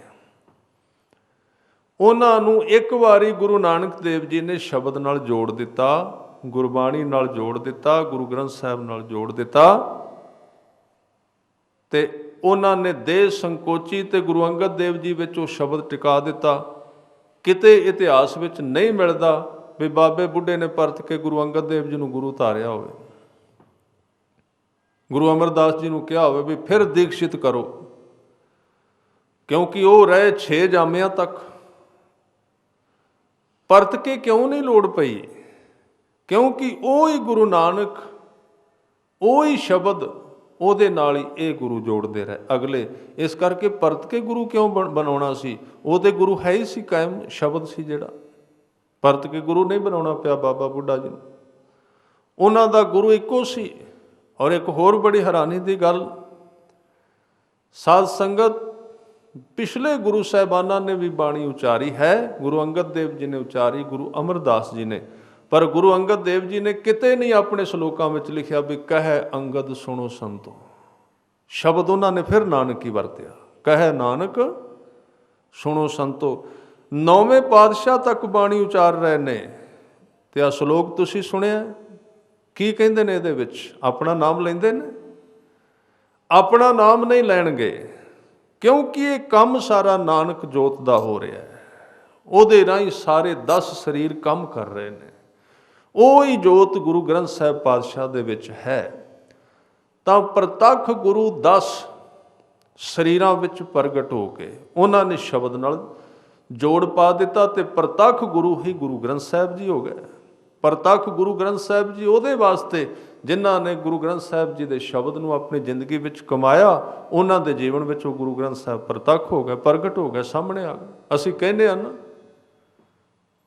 ਕਿ ਫਲਾਣਾ ਬੰਦਾ ਪਹਿਲਾਂ ਨਹੀਂ ਸੀ ਜੁੜਿਆ ਗੁਰੂ ਨਾਲ, ਸ਼ਰਾਬੀ ਕਬਾਬੀ ਸੀ, ਹੁਣ ਤੇ ਬਾਣੀ ਪੜ੍ਹਨ ਲੱਗ ਪਿਆ, ਉਹਦੇ ਚਿਹਰੇ ਵਿੱਚੋਂ ਬਾਣੀ ਦੇ ਦਰਸ਼ਨ ਹੁੰਦੇ ਨੇ। ਗੁਰੂ ਗ੍ਰੰਥ ਸਾਹਿਬ ਪ੍ਰਗਟ ਹੋਏ ਨਾ, ਕਿੱਥੇ ਹੋਏ? ਉਸ ਬੰਦੇ ਦੇ ਚਿਹਰੇ ਵਿੱਚ ਹੋ ਗਏ। ਉਹਦੀਆਂ ਅੱਖਾਂ ਵਿੱਚੋਂ ਦਿਸਣ ਲੱਗ ਪਿਆ ਗੁਰੂ, ਪ੍ਰਤੱਖ ਹੋ ਗਿਆ, ਪ੍ਰਗਟ ਹੋ ਗਿਆ। ਤਾਂ ਜਦੋਂ ਇਹ ਵਕਤ ਆਇਆ 10ਮ ਪਾਤਸ਼ਾਹ ਦਾ, ਤਾਂ ਉਹਨਾਂ ਨੇ ਕਿਹਾ ਵੀ ਹੁਣ ਸਮਾਂ ਆ ਗਿਆ। ਉਦੋਂ ਤੱਕ ਦੇਹ ਦਾ ਕੰਮ 10 ਗੁਰੂ ਕਰਦੇ ਰਹੇ, ਪਰ ਜੋੜਦੇ 10 ਗੁਰੂ ਵੀ ਸ਼ਬਦ ਨਾਲ ਰਹੇ, ਆਪਣੇ ਨਾਲ ਨਹੀਂ ਉਹਨਾਂ ਨੇ ਜੋੜਿਆ। ਸਾਫ਼ ਕਿਹਾ ਹੈ, ਮੈਂ ਹੂੰ ਪਰਮ ਪੁਰਖ ਕੋ ਦਾਸਾ, ਦੇਖਣ ਆਇਓ ਜਗਤ ਤਮਾਸ਼ਾ, ਜੋ ਮੁਝ ਕੋ ਪਰਮੇਸ਼ਰ ਉਚਰੈ ਤੇ ਸਭ ਨਰਕ ਕੁੰਡ ਮੈਂ ਪਰ। ਮੋਕੋ ਦਾਸ ਤਵਨ ਕਾ ਜਾਨੋ, ਜਾਂ ਮੈਂ ਭੇਦ ਨਾ ਰੰਚ ਪਛਾਨੋ। ਇਹ ਵੱਖਰੀ ਗੱਲ, ਸਿੱਖ ਜਿਹੜੀ ਥਾਂ ਤੇ ਖੜਾ ਹੈ ਉਹਨੇ ਆਪਣੇ 10 ਗੁਰੂਆਂ ਨੂੰ ਰੱਬ ਹੀ ਕਹਿਣਾ ਹੈ, ਇਹ ਗੱਲ ਹੋਰ ਹੈ, ਉਹਦੀ ਥਾਂ ਵੱਖਰੀ। ਔਰ ਜਿਸ ਦਿਨ ਗੁਰੂ ਗ੍ਰੰਥ ਸਾਹਿਬ ਪਾਤਸ਼ਾਹ ਜੀ ਪਹਿਲਾਂ ਵੀ ਗੁਰੂ ਸਨ, ਉਦੋਂ ਦੇਹ ਦਾ ਕੰਮ ਗੁਰੂ ਧਾਰਨ ਗੁਰੂ ਗ੍ਰੰਥ ਸਾਹਿਬ ਨੂੰ, ਉਦੋਂ ਵੀ ਸਿੱਖ ਗੁਰੂ ਗ੍ਰੰਥ ਸਾਹਿਬ ਨੂੰ ਗੁਰੂ ਧਾਰਨ ਕਰਦੇ ਸਨ। ਪਰ ਗੁਰੂ ਧਾਰਨ ਕਰਨ ਵਾਸਤੇ ਵਿੱਚ 10 ਦੇਹਾਂ ਆਉਂਦੀਆਂ ਰਹੀਆਂ, ਤਾਂ ਗੁਰੂ ਧਾਰਿਆ ਗੁਰੂ ਗ੍ਰੰਥ ਸਾਹਿਬ ਜੀ ਨੂੰ। ਤੇ ਜਦੋਂ 10 ਪਾਤਸ਼ਾਹਾਂ ਦਾ ਇਹ ਸਾਰਾ ਸਿਲਸਿਲਾ ਗੁਰੂ ਕਲਗੀਆਂ ਵਾਲੇ ਪਾਤਸ਼ਾਹ ਨੇ ਸਨ 1699 ਦੀ ਵਿਸਾਖੀ ਵਾਲੇ ਦਿਨ ਬਦਲ ਦਿੱਤਾ ਇਸ ਦੇਹ ਦਾ ਕਨਸੈਪਟ। ਖਿਆਲ ਰੱਖਣਾ, ਜਿੱਦਣ ਅੰਮ੍ਰਿਤ ਛਕਾਇਆ, 5 ਪਿਆਰਿਆਂ ਨੂੰ ਅੰਮ੍ਰਿਤ ਛਕਾਇਆ ਗੁਰੂ ਗੋਬਿੰਦ ਸਿੰਘ ਮਹਾਰਾਜ ਨੇ, ਪਰਤ ਕੇ ਫਿਰ ਉਹਨਾਂ ਦੇ ਅੱਗੇ ਗੋਡੇ ਟੇਕ ਕੇ ਬੈਠ ਗਏ, ਮੈਨੂੰ ਅੰਮ੍ਰਿਤ ਦਿਓ। ਕਿਉਂ ਕੀਤਾ ਇਸ ਤਰ੍ਹਾਂ? ਕਿਉਂ ਕੀਤਾ? ਦੱਸ ਦਿੱਤਾ ਪੱਕੀ ਤਰ੍ਹਾਂ ਵੀ ਹੁਣ ਅੱਜ ਤੋਂ ਪਹਿਲਾਂ ਤੇ ਗੁਰੂ ਗ੍ਰੰਥ ਸਾਹਿਬ ਨਾਲ ਜੁੜਨ ਵਾਸਤੇ 10 ਗੁਰੂ ਕੰਮ ਕਰਦੇ ਰਹੇ ਨੇ। ਅੱਜ ਤੋਂ ਅੱਗੇ ਗੁਰੂ ਗ੍ਰੰਥ ਸਾਹਿਬ ਨੂੰ ਜੇ ਗੁਰੂ ਧਾਰਨਾ ਹੋਇਆ ਤੇ ਤੁਹਾਨੂੰ ਵਿੱਚ 5 ਨੂੰ ਲਿਆਉਣਾ ਪਏਗਾ, 5 ਪਿਆਰਿਆਂ ਨੂੰ ਵਿੱਚ ਲਿਆਉਣਾ ਪਏਗਾ। ਸਿੱਧੇ ਤੁਸੀਂ ਗੁਰੂ ਗ੍ਰੰਥ ਸਾਹਿਬ ਨੂੰ ਗੁਰੂ ਨਹੀਂ ਧਾਰਨ ਕਰ ਸਕਦੇ, ਵਿੱਚ 5 ਪਿਆਰਿਆਂ ਨੂੰ ਲਿਆਉਣਾ ਪਏਗਾ। ਹਾਂ, ਜੇ ਕੋਈ ਬਾਹਰਲੇ ਧਰਮ ਦਾ ਵਿਅਕਤੀ ਹੈ, ਉਹਦਾ ਰਸਤਾ ਮੁਸਲਮਾਨ ਹੈ, ਹਿੰਦੂ ਹੈ, ਈਸਾਈ ਹੈ, ਉਹ ਸਹਾਰਾ ਲੈਣਾ ਚਾਹੁੰਦਾ ਹੈ ਤੇ ਗੁਰੂ ਗ੍ਰੰਥ ਸਾਹਿਬ ਉਹਨੂੰ ਸਹਾਰਾ ਦੇਣਗੇ, ਬਿਲਕੁਲ ਦੇਣਗੇ, ਕੋਈ ਸ਼ੱਕ ਨਹੀਂ। ਸਹਾਰਾ ਦੇ ਸਕਦੇ ਨੇ, ਆਸਰਾ ਦੇ ਸਕਦੇ ਨੇ। ਪਰ ਜੇ ਸਿੱਖ ਨੇ ਗੁਰੂ ਗ੍ਰੰਥ ਸਾਹਿਬ ਨੂੰ ਗੁਰੂ ਦੇਣਾ ਤੇ ਵਿੱਚ 5 ਲਿਆਉਣੇ ਪੈਣਗੇ, ਫਿਰ ਉਹਦਾ ਕਨੈਕਸ਼ਨ ਹੋਵੇਗਾ ਸ਼ਬਦ ਨਾਲ। ਇਹ ਸਾਰਾ ਸਿਲਸਿਲਾ ਬਿਲਕੁਲ ਨਾਪ ਤੋਲ ਕੇ ਗੁਰੂ ਸਾਹਿਬ ਨੇ ਦਿੱਤਾ ਔਰ ਇਹ ਤਰੀਕਾ ਸਾਡੀ ਝੋਲੀ ਵਿੱਚ ਪਾ ਦਿੱਤਾ ਵੀ ਤੁਸੀਂ ਇਸ ਤਰ੍ਹਾਂ ਕਰਨਾ, ਇਹ ਢੰਗ ਹੈ। ਔਰ ਫਿਰ ਤੁਸੀਂ ਉਹਦੇ ਤੋਂ ਬਾਅਦ 5 ਤੋਂ ਦਾਤ ਲੈ ਕੇ ਗੁਰੂ ਗ੍ਰੰਥ ਸਾਹਿਬ ਜੀ ਨੂੰ ਗੁਰੂ ਮੰਨਣਾ ਔਰ ਗੁਰਸਿੱਖਾਂ ਦੀ, ਗੁਰਮੁਖਾਂ ਦੀ ਜਿਹੜੇ ਬਖਸ਼ੇ ਹੋਏ ਗੁਰੂ ਗ੍ਰੰਥ ਸਾਹਿਬ ਦੇ ਸਿੱਖ ਨੇ, ਸਾਧੂ ਨੇ, ਉਹਨਾਂ ਦੀ ਸੋਭਤ ਕਰਨੀ, ਉਹਨਾਂ ਦੀ ਸੰਗਤ ਕਰਨੀ, ਕਿਉਂਕਿ ਉਹ ਪਿੱਛੇ ਸਾਰਾ ਸਿਲਸਿਲਾ ਸੰਗਤ ਤੋਂ ਸ਼ੁਰੂ ਹੋਵੇਗਾ। ਫਿਰ ਇਹ ਸਾਰਾ ਕੁਝ ਗੁਰੂ ਨਾਨਕ ਸਾਹਿਬ ਜੀ ਤੋਂ ਜਿਵੇਂ ਚੱਲਦਾ ਸੀ ਉਹ ਅੱਜ ਵੀ ਉਸੇ ਤਰ੍ਹਾਂ ਹੈ, ਉਹਦੇ ਵਿੱਚ ਕੋਈ ਵੀ ਫਰਕ ਨਹੀਂ ਪਿਆ। ਸਿਰਫ ਸਾਡੇ ਸਮਝਣ ਵਿੱਚ ਕਿਤੇ ਫਰਕ ਪੈ ਗਿਆ ਤਾਂ ਉਹ ਵੱਖਰੀ ਗੱਲ ਹੈ। ਉਹ ਜਿਹੜਾ ਸਿਧਾਂਤ ਸੀ, ਜੋ ਵਿਧੀ ਸੀ, ਜੋ ਜੋਤ ਤੇ ਜੁਗਤ ਦਾ ਤਰੀਕਾ ਸੀ, ਉਹ ਸਤਿਗੁਰੂ ਨੇ ਉਸੇ ਤਰ੍ਹਾਂ ਚਲਾਇਆ ਹੈ, ਬਿਲਕੁਲ ਉਸੇ ਤਰ੍ਹਾਂ ਅੱਜ ਵੀ ਕਾਇਮ ਹੈ। ਇਸ ਕਰਕੇ ਇਹ ਜਿਹੜਾ ਕਹਿ ਰਹੇ ਨੇ ਕਿ ਬੰਦਾ ਤੀਰਥ ਤੇ ਜਾਂ ਧਾਰਮਿਕ ਕਰਮ ਦੇ ਕਰਦਿਆਂ ਮਨ ਦੇ ਵਿੱਚ ਇਹ ਸਾਰੇ ਰੋਗ ਦੱਬੇ ਹੋਏ ਨੇ, ਤਾਂ ਉਹਨਾਂ ਰੋਗਾਂ ਤੱਕ ਦਵਾਈ ਜਾ ਸਕਦੀ ਨਾਮ ਦੀ, ਬਾਣੀ ਦੀ, ਪਰ ਭੇਜੇਗਾ ਉਹਨੂੰ ਸਰੀਰ। ਇਸ ਕਰਕੇ ਸਰੀਰ ਦੇ ਰਾਹੀਂ ਜਪੇਗਾ ਤੇ ਮਨ ਵਿੱਚੋਂ ਜਾ ਕੇ ਜੇ ਉਹ ਸ਼ਬਦ ਮਨ ਤੱਕ ਚਲੇ ਜਾਣਗੇ ਤੇ ਮਨ ਵਿੱਚੋਂ ਰੋਗ ਨਿਕਲ ਜਾਣਗੇ। ਫਿਰ ਵਿਅਕਤੀ ਦੀ ਜੜ ਅਰੋਗ ਹੋ ਜਾਏਗੀ, ਰੋਗ ਰਹਿਤ ਹੋ ਜਾਏਗਾ। ਸਰੀਰ ਸਿਰਫ ਇਹ ਕੰਮ ਦਿੰਦਾ ਹੈ, ਇਹਦੀ ਲੋੜ ਹੈ, ਪਰ ਜੇ ਮਨ ਤੱਕ ਕੋਈ ਕਰਮ ਨਹੀਂ ਜਾਂਦਾ ਤੇ ਸਰੀਰ ਦੇ ਭਾਵੇਂ ਨਿਮਖ ਕਰ ਸਰੀਰ ਕਟਾਵੇ, ਤੋ ਵੀ ਹਉਮੈ ਮੈਲ ਨਾ ਜਾਵੇ। ਕਬੀਰ ਸਾਹਿਬ ਸਰੀਰ ਦੀ ਵਿਆਖਿਆ ਕਰਦੇ, ਕਹਿੰਦੇ ਕੱਲੇ ਸਰੀਰ ਤੇ ਨਾ ਰੁਕਿਓ। ਧਾਰਮਿਕ ਬੰਦਿਆਂ ਨੂੰ ਸੁਚੇਤ ਕਰ ਰਹੇ ਨੇ, ਕਿਤੇ ਚੱਕਰ ਪਾ ਕੇ ਇੱਧਰ ਉੱਧਰ ਦੇ ਵਲ ਬਣਾ ਕੇ ਸੋਚ ਲਿਆ ਜੀ ਬਸ ਹੋ ਗਿਆ ਸਭ। ਇੱਥੇ ਨਾ ਰੁਕ ਜਾਇਓ, ਕਰਿਓ ਜ਼ਰੂਰ। ਕਿਤੇ ਭੁਲੇਖੇ ਵਿੱਚ ਪੈ ਜਾਓ ਰੰਗਾਂ ਦੇ, ਕਿਤੇ ਹੋਰ ਚੀਜ਼ਾਂ ਦੇ ਭੁਲੇਖਿਆਂ ਵਿੱਚ ਫਸ ਜਾਇਓ। ਯਾਦ ਰੱਖਣਾ ਗ੍ਰਹਿ ਤਜ ਬਨਖੰਡ ਜਾਈਐ, ਚੁਣ ਖਾਈਐ ਕੰਦਾ, ਅਜਹੂ ਬੇਕਾਰ ਨਾ ਛੋੜਈ, ਅਜਹੂ ਬੇਕਾਰ ਨਾ ਛਾੜਈ, ਪਾਪੀ ਮਨ ਮੰਦਾ। ਫਿਰ ਉੱਥੇ ਇੱਕ ਅਰਦਾਸ ਕੀਤੀ। ਕਬੀਰ ਸਾਹਿਬ ਕਹਿੰਦੇ ਕਿਉਂ ਛੂਟੋ ਕੈਸੇ ਤਰੋਂ, ਭਵ ਜਲ ਨਿਧ ਭਾਰੀ, ਰਾਖ ਰਾਖ ਮੇਰੇ ਬੀਠੁਲਾ ਜਨ ਸ਼ਰਨ ਤੁਮਾਰੀ। ਕਿਵੇਂ ਛੁੱਟਾਂ ਇਸ ਮਨ ਦੀ ਗ੍ਰਿਫਤ ਵਿੱਚੋਂ ਜੋ ਨਿਰੰਤਰ ਹੀ ਨੀਵੇਂ ਘਾਟ ਵੱਲ ਖਿੱਚ ਕੇ ਲਿਜਾਂਦਾ ਹੈ ਜੀਵਨ ਨੂੰ। ਤਿਸ ਕੀ ਸੰਗਤ ਨਾਨਕ ਰਹਿੰਦਾ। ਕਿਹਦੀ ਸੰਗਤ ਵਿੱਚ ਗੁਰੂ ਸਾਹਿਬ ਕਹਿੰਦੇ ਅਸੀਂ ਰਹਿੰਦੇ ਹਾਂ? ਉਹ ਕੌਣ ਹੈ? ਸਲਾਹ ਕਿਹਦੀ ਮੰਨਦੇ ਹਾਂ? ਸਾਡਾ ਵਜ਼ੀਰ ਕੌਣ ਹੈ? ਸਭ ਤੋਂ ਜ਼ਿਆਦਾ ਅਸੀਂ ਕਿਹਦੀ ਮੰਨ ਰਹੇ ਹਾਂ? ਜੋ ਸਭ ਤੋਂ ਵੱਡਾ ਮੂਰਖ ਹੈ, ਜੋ ਸਭ ਤੋਂ ਵੱਡਾ ਬੇਵਕੂਫ, ਉਹਦੀ ਸਲਾਹ ਅਸੀਂ ਲੈਂਦੇ ਹਾਂ। ਤੇ ਜੋ ਖੁਦ ਖੂਹ ਵਿੱਚ ਡਿੱਗਾ ਹੈ ਉਹ ਹੀ ਸਾਡਾ ਸਲਾਹਕਾਰ, ਉਹ ਸਾਨੂੰ ਖੂਹ ਵਿੱਚ ਹੀ ਡਿੱਗੇਗਾ। ਉਹ ਕੌਣ ਹੈ? ਕਿ ਇਹ ਮਨ ਤਾਂ ਕੀ ਸੰਗਤ ਨਾਨਕ ਰਹਿੰਦਾ, ਤਿਲ ਆਵੇ ਖਿਣ ਜਾਵੇ। ਇਹ ਮਨ ਕਦੀ ਕੁਝ ਰੂਪ ਧਾਰਨ ਕਰ ਲੈਂਦਾ, ਕਦੀ ਕਿਵੇਂ ਦੇ ਵਿਚਾਰ, ਉਹਦੀ ਤੇ ਸੰਗਤ ਵਿੱਚ ਫਸੇ ਆ। ਪਹਿਲਾ ਤੇ ਕੰਮ ਬਾਣੀ ਕੀ ਕਰਦੀ ਸੀ ਕਿ ਬੰਦੇ ਦੇ ਜੀਵਨ ਵਿੱਚ ਉਹਦੀਆਂ ਹੋਈਆਂ ਮਨ ਦੀਆਂ ਪ੍ਰਵਿਰਤੀਆਂ ਨੂੰ ਖਿੱਚ ਕੇ ਇੱਕ ਸਾਈਡ ਤੇ ਕੱਢ ਦਿੰਦਾ ਹੈ। ਜਿਵੇਂ ਅਸੀਂ ਬੀਜ ਬੀਜਣਾ ਹੋਵੇ ਨਾ,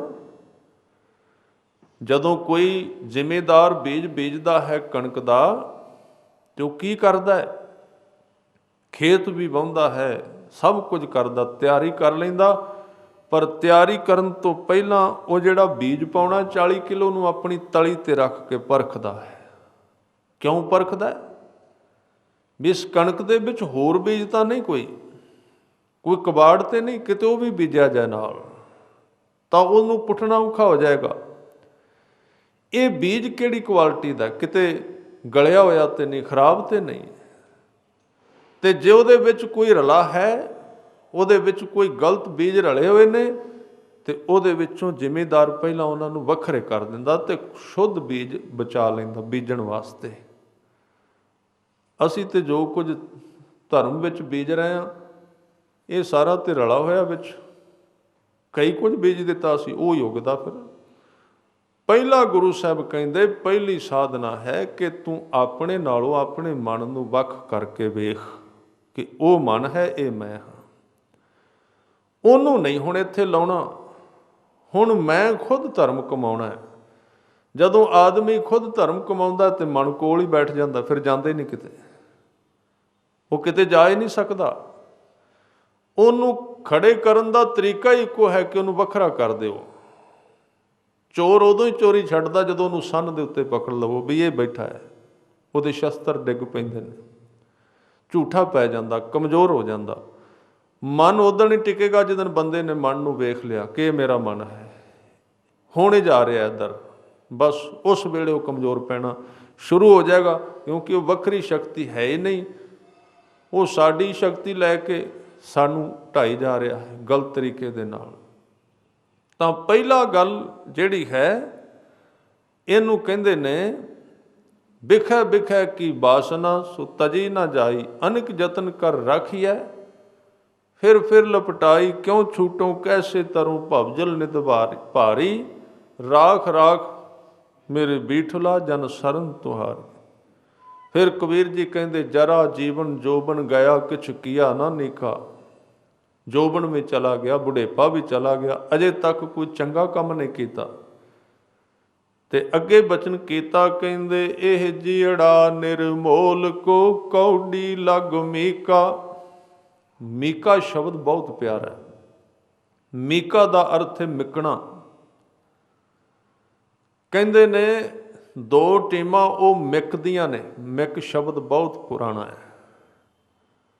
ਜਦੋਂ ਦੋ ਟੀਮਾਂ ਇਕੱਠੀਆਂ ਹੁੰਦੀਆਂ ਨਾ, ਹੁਣ ਤੇ ਹਾਕੀ ਸ਼ਬਦ ਆ ਗਿਆ, ਪਹਿਲਾਂ ਖੂੰਡੀ ਦੀ ਖਿਡਾਰੀ ਹੁੰਦੀ ਸੀ, ਖੂੰਡੀ ਨਾਲ ਇਹਨੂੰ ਖਿੱਦੂ ਤੇ ਖੂੰਡੀ ਦੀ ਖੇਡ ਕਹਿੰਦੇ ਸਨ। ਬਾਅਦ ਵਿੱਚ ਵਿਕਾਸ ਕਰਕੇ ਹਾਕੀ ਬਣ ਗਈ।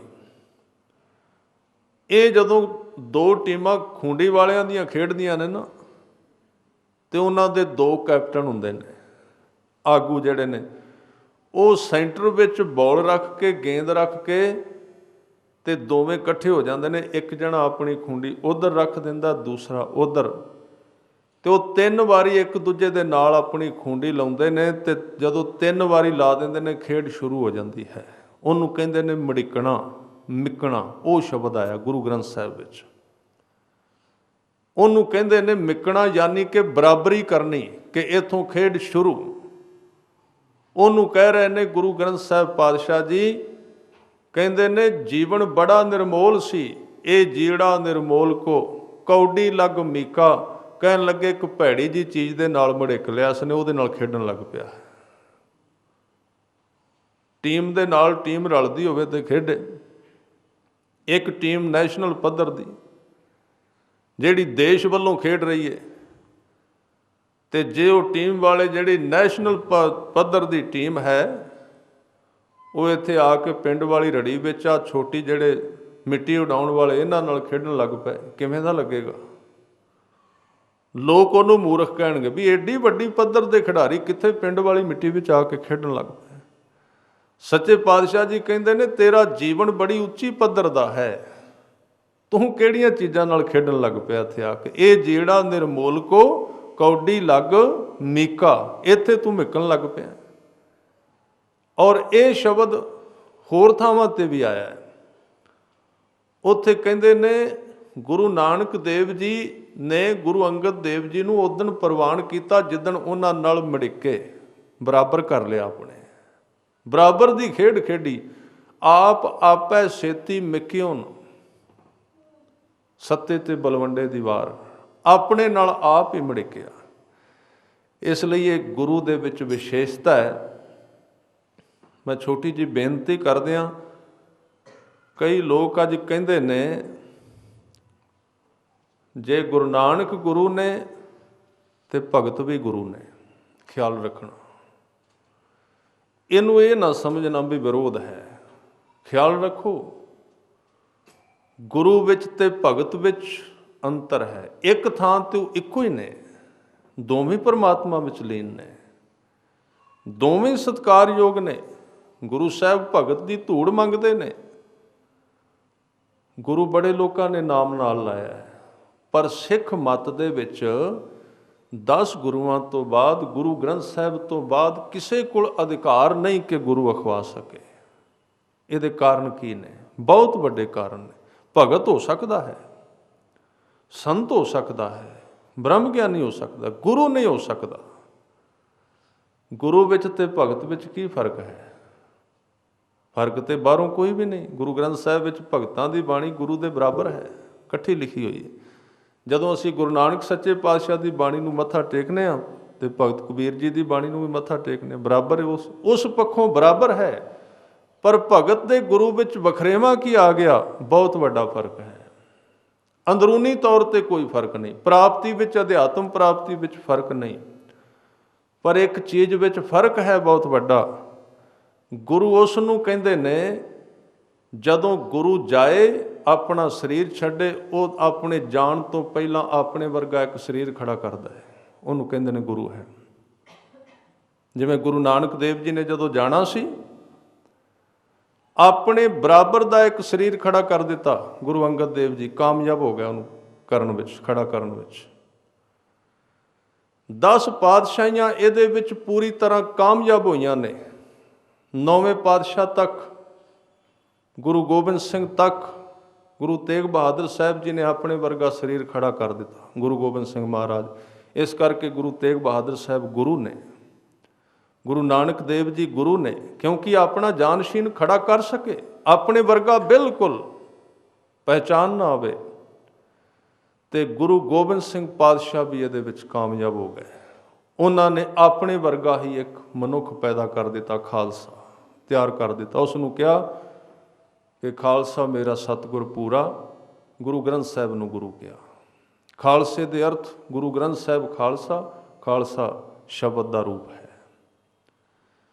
ਗੁਰੂ ਦੇ ਅਰਥ ਨੇ ਜੋ ਆਪਣੇ ਜਾਣ ਤੋਂ ਪਹਿਲੇ ਪਹਿਲੇ ਆਪਣੇ ਵਰਗੀ ਬੌਡੀ, ਆਪਣੇ ਵਰਗੀ ਜੋਤ ਤੇ ਜੁਗਤ ਪੈਦਾ ਕਰਦਾ ਹੈ। ਪਰ ਭਗਤ ਇਹਦੇ ਵਿੱਚ ਕਾਮਯਾਬ ਨਹੀਂ ਹੋਏ।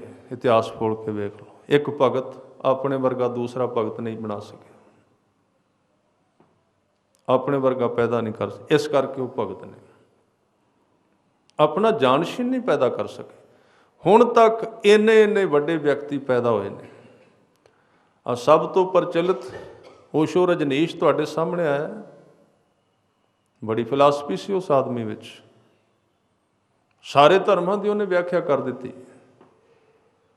ਪਰ ਜਦੋਂ ਉਹਨੂੰ ਅਖੀਰਲੇ ਵਕਤ ਪੁੱਛਿਆ ਗਿਆ ਹੁਣ ਅੱਗੋਂ ਕਿਸ ਨੂੰ ਦਿਓਗੇ, ਕਹਿਣ ਲੱਗਾ ਮੈਂ ਆਪਣੇ ਵਰਗਾ ਬੰਦਾ ਪੈਦਾ ਨਹੀਂ ਕਰ ਸਕਿਆ, ਹੋਏ ਨਹੀਂ ਮੇਰੇ ਤੋਂ। ਹੋਰ ਬਹੁਤ ਕੁਝ ਕੀਤਾ ਹੈ, ਮੈਂ ਆਪਣੇ ਵਰਗਾ ਵਿਅਕਤੀ ਨਹੀਂ ਬਣਾ ਸਕਿਆ ਜਿਹਦੇ ਵਿੱਚ ਆਹ ਸਾਰਾ ਕੁਝ ਟਿਕਾ ਦਿਆਂ ਜੋ ਮੇਰੇ ਕੋਲ ਹੈ, ਨਹੀਂ ਕਰ ਸਕਿਆ ਹੋਵੇ। ਇਹਦੇ ਵਿੱਚ ਕਾਮਯਾਬ ਹੋਏ ਗੁਰੂ ਨਾਨਕ ਦੇਵ ਪਾਤਸ਼ਾਹ। ਤਾਂ ਕਹਿਣਾ ਪਿਆ ਕਿ ਗਿਆਨ ਧਿਆਨ ਕਿਛ ਕਰਮ ਨਾ ਜਾਣਾ, ਸਾਰ ਨਾ ਜਾਣਾ ਤੇਰੀ, ਸਭ ਤੇ ਵੱਡਾ ਸਤਿਗੁਰੂ ਨਾਨਕ ਜਿਨ ਕਲ ਰਾਖੀ ਮੇਰੀ। ਕਿਉਂ ਨੇ ਵੱਡੇ ਗੁਰੂ ਨਾਨਕ? ਕਿਉਂਕਿ ਉਹਨਾਂ ਨੇ ਆਪਣੇ ਵਰਗਾ ਦੂਜਾ ਨਾਨਕ ਪੈਦਾ ਕਰ ਦਿੱਤਾ। ਉਹਨਾਂ ਨੇ 10 ਨਾਨਕ ਪੈਦਾ ਕਰ ਦਿੱਤੇ ਤੇ 11ਵੇਂ ਨਾਨਕ ਗੁਰੂ ਗ੍ਰੰਥ ਸਾਹਿਬ ਜੀ ਬਣਾ ਦਿੱਤੇ, ਖਾਲਸਾ ਪੈਦਾ ਕਰ ਦਿੱਤਾ। ਇਹ ਫਰਕ ਹੈ। ਗੱਲਾਂ ਕਹਿਣੀਆਂ ਸੌਖੀਆਂ ਨੇ, ਕੰਮ ਬਹੁਤ ਔਖਾ ਹੈ। ਸਾਧ ਸੰਗਤ, ਕਿਸੇ ਧਰਮ ਤੋਂ ਆਪਣੇ ਅਵਤਾਰ ਦੀ ਬਾਣੀ ਨਹੀਂ ਸਾਂਭੀ ਗਈ। ਅੱਜ ਜੀ ਸਾਰਿਆਂ ਦਾ ਕਰਦਾ ਛਤਰ ਚਲਾਉਣ ਸਿਰ ਦੇ ਉੱਤੇ। ਕਿਸੇ ਧਰਮ ਤੋਂ ਆਪਣੇ ਅਵਤਾਰ ਦੀਆਂ ਬਾਣੀਆਂ ਨਹੀਂ ਸੰਪੂਰਨ ਸਾਂਭੀਆਂ ਗਈਆਂ। ਜਿੰਨੇ ਗ੍ਰੰਥ ਨੇ ਸਾਰਿਆਂ ਦੇ ਵਿੱਚ ਰਲਾ ਹੋ ਗਿਆ ਹੈ, ਸਾਰਿਆਂ ਵਿੱਚੋਂ ਕਈ ਚੀਜ਼ਾਂ ਕੱਢ ਦਿੱਤੀਆਂ ਗਈਆਂ ਨੇ। ਇਹ ਗੁਰੂ ਅਰਜਨ ਦੇਵ ਸੱਚੇ ਪਾਤਸ਼ਾਹ ਨੇ, ਗੁਰੂ ਗੋਬਿੰਦ ਸਿੰਘ ਮਹਾਰਾਜ ਨੇ, ਜਿਨ੍ਹਾਂ ਨੇ ਆਪਣੇ 6 ਗੁਰੂਆਂ ਦੀ ਤੇ ਬਾਣੀ ਸਾਂਭੀ ਹੈ, ਉਹਨਾਂ ਨੇ ਨਾਲ 15 ਭਗਤਾਂ ਦੀ ਬਾਣੀ ਵੀ ਸਾਂਭ ਦਿੱਤੀ ਹੈ। ਨਾ ਉਹਦੇ ਵਿੱਚ ਕੋਈ ਕੁਝ ਪਾ ਸਕਦਾ ਹੈ, ਨਾ ਉਹਦੇ ਵਿੱਚੋਂ ਕੋਈ ਕੱਢ ਸਕਦਾ ਹੈ। ਇਹ ਕੰਮ ਹੋਰ ਕੌਣ ਕਰੇਗਾ? ਇਸ ਕਰਕੇ ਇਹ ਕਾਰਜ ਵਿਧੀ 10 ਪਾਤਸ਼ਾਹੀਆਂ ਦੀ ਹੈ, ਜੋ ਸੰਪੂਰਨ ਆਲਾ ਦਰਜੇ ਦੀ ਹੈ। ਔਰ ਇਸ ਧਰਤੀ ਤੇ ਗੁਰਸਿੱਖ ਨੂੰ ਤੇ ਹਰ ਇੱਕ ਧਰਮੀ ਇਨਸਾਨ ਨੂੰ, ਭਾਵੇਂ ਉਹ ਕਿਹੜੇ ਧਰਮ ਵਿੱਚ ਹੈ, ਇਸ ਚੀਜ਼ ਦੇ ਉੱਤੇ ਮਾਣ ਕਰਨਾ ਚਾਹੀਦਾ ਕਿ ਸੰਪੂਰਨ ਸਿਧਾਂਤ ਦੇ ਸਕੇ ਤੇ ਸਿਰਫ 10 ਪਾਤਸ਼ਾਹੀਆਂ ਦੇ ਸਕੀਆਂ ਨੇ। ਬਾਕੀ ਸਭ 10ਵੇਂ ਦਿਨ ਬੜੇ ਡੰਮ ਚੱਲੇ ਨੇ, ਚੌਥੇ ਦਿਨ ਵੇਖ ਦਿਓ ਕੀ ਬਣਦਾ ਹੈ। ਸਭ ਕੋਈ ਖਿਲਰ ਜਾਂਦਾ ਨਾ। ਇਸ ਕਰਕੇ ਕਹਿਣਾ ਬਿਲਕੁਲ ਸਾਫ਼ ਹੋਵੇਗਾ ਕਿ ਜੁਗੋ ਜੁਗ ਅਟਲ ਸ੍ਰੀ ਗੁਰੂ ਗ੍ਰੰਥ ਸਾਹਿਬ ਮਹਾਰਾਜ, ਇਹੀ ਹੈ ਜੁਗੋ ਜੁਗ ਅਟਲ। ਬਾਕੀ ਚੀਜ਼ਾਂ ਬਣਨਗੀਆਂ ਮਿਟ ਜਾਣਗੀਆਂ, ਬਣਨਗੀਆਂ ਮਿਟ ਜਾਣ, ਕਿਉਂਕਿ ਉਹਨਾਂ ਦੇ ਆਧਾਰ ਨਹੀਂ ਹਨ। ਤਾਂ ਇਹ ਜਿੰਨੇ ਕਰਮ ਨੇ ਗੁਰੂ ਤੇਗ ਬਹਾਦਰ ਸਾਹਿਬ ਸੁਚੇਤ ਕਰਦੇ ਨੇ, ਕਹਿੰਦੇ ਕਰਮ ਕਰ, ਖਿਆਲ ਰੱਖੀ, ਕਿਤੇ ਧਰਮ ਦਾ ਕੰਮ ਕਰਕੇ ਪਾਠ ਕੀਤਾ, ਕੀਰਤਨ, ਸੇਵਾ ਕੀਤੀ, ਤੀਰਥ 'ਤੇ ਗਏ, ਯਾਤਰਾ ਕੀਤੀ, ਤਪ ਕੀਤਾ, ਦਾਨ ਕਰ ਦਿੱਤਾ, ਭੰਡਾਰਾ ਕਰ ਦਿੱਤਾ, ਲੰਗਰ ਲਾ ਦਿੱਤਾ, ਜੇ ਇਹ ਕਰਕੇ ਤੇਰੇ ਮਨ ਨੂੰ ਭੁੱਲਿਆ ਨਾ, ਤੁਸੀਂ ਵੇਖਿਆ ਹੋਣਾ ਕਦੀ ਭੁੱਲਦਾ ਹੈ?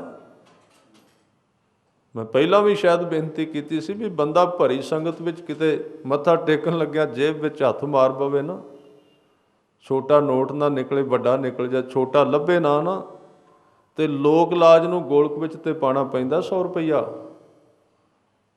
ਤੇ 10 ਦਿਨ ਸੁੱਤਿਆਂ ਨੂੰ ਵੀ ਨਹੀਂ ਭੁੱਲਦਾ ਵੀ ਕਿਉਂ ਉਸ ਦਿਨ 100 ਦਾ ਨੋਟ ਪਾ ਕੇ ਲੈ ਕੇ ਗਏ ਸੀ। ਛੱਡਦਾ ਆਦਮੀ ਦਾਨ ਨੂੰ? ਕੌਣ ਭੁੱਲੇਗਾ ਇਸ ਚੀਜ਼ ਨੂੰ? ਦਾਨ ਦੇ ਅਰਥ ਹੀ ਇਹ ਨੇ। ਮੈਂ ਪਹਿਲਾਂ ਦਾਨ ਦਾ ਕਨਸੈਪਟ ਕਹਿ ਚੁੱਕਾ, ਇਹ ਦਾਨ ਨਹੀਂ ਹੈ, ਇਹ ਭੇਟਾ ਹੈ। ਦਾਨ ਸਿਰਫ ਪਰਮਾਤਮਾ ਕਰ ਸਕਦਾ ਹੈ, ਦਾਨ ਸਿਰਫ ਗੁਰੂ ਕਰ ਸਕਦਾ ਹੈ।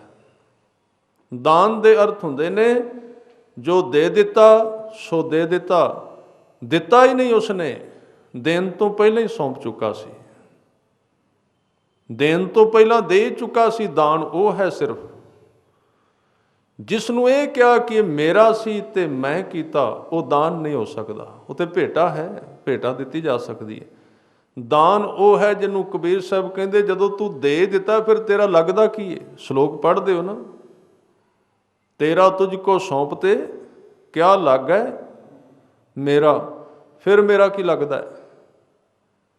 ਇਹ ਨੇ ਵੀ ਗੁਰਦੁਆਰੇ ਚਾਦਰ ਦਿੱਤੀ ਹੈ ਤੇ ਉਹਦੇ ਉੱਤੇ ਕੋਈ ਆ ਕੇ ਬੈਠ ਗਿਆ, ਉਹਨੂੰ ਕਹੇ ਕਿ ਵੀ ਤੂੰ ਇੱਥੇ ਕਿਉਂ ਬੈਠਾ, ਮੈਂ ਦਿੱਤੀ ਹੋਈ, ਇਹ ਮੇਰਾ ਹੈ। ਦੇਣ ਦਾ ਮਤਲਬ ਹੈ ਕੀ?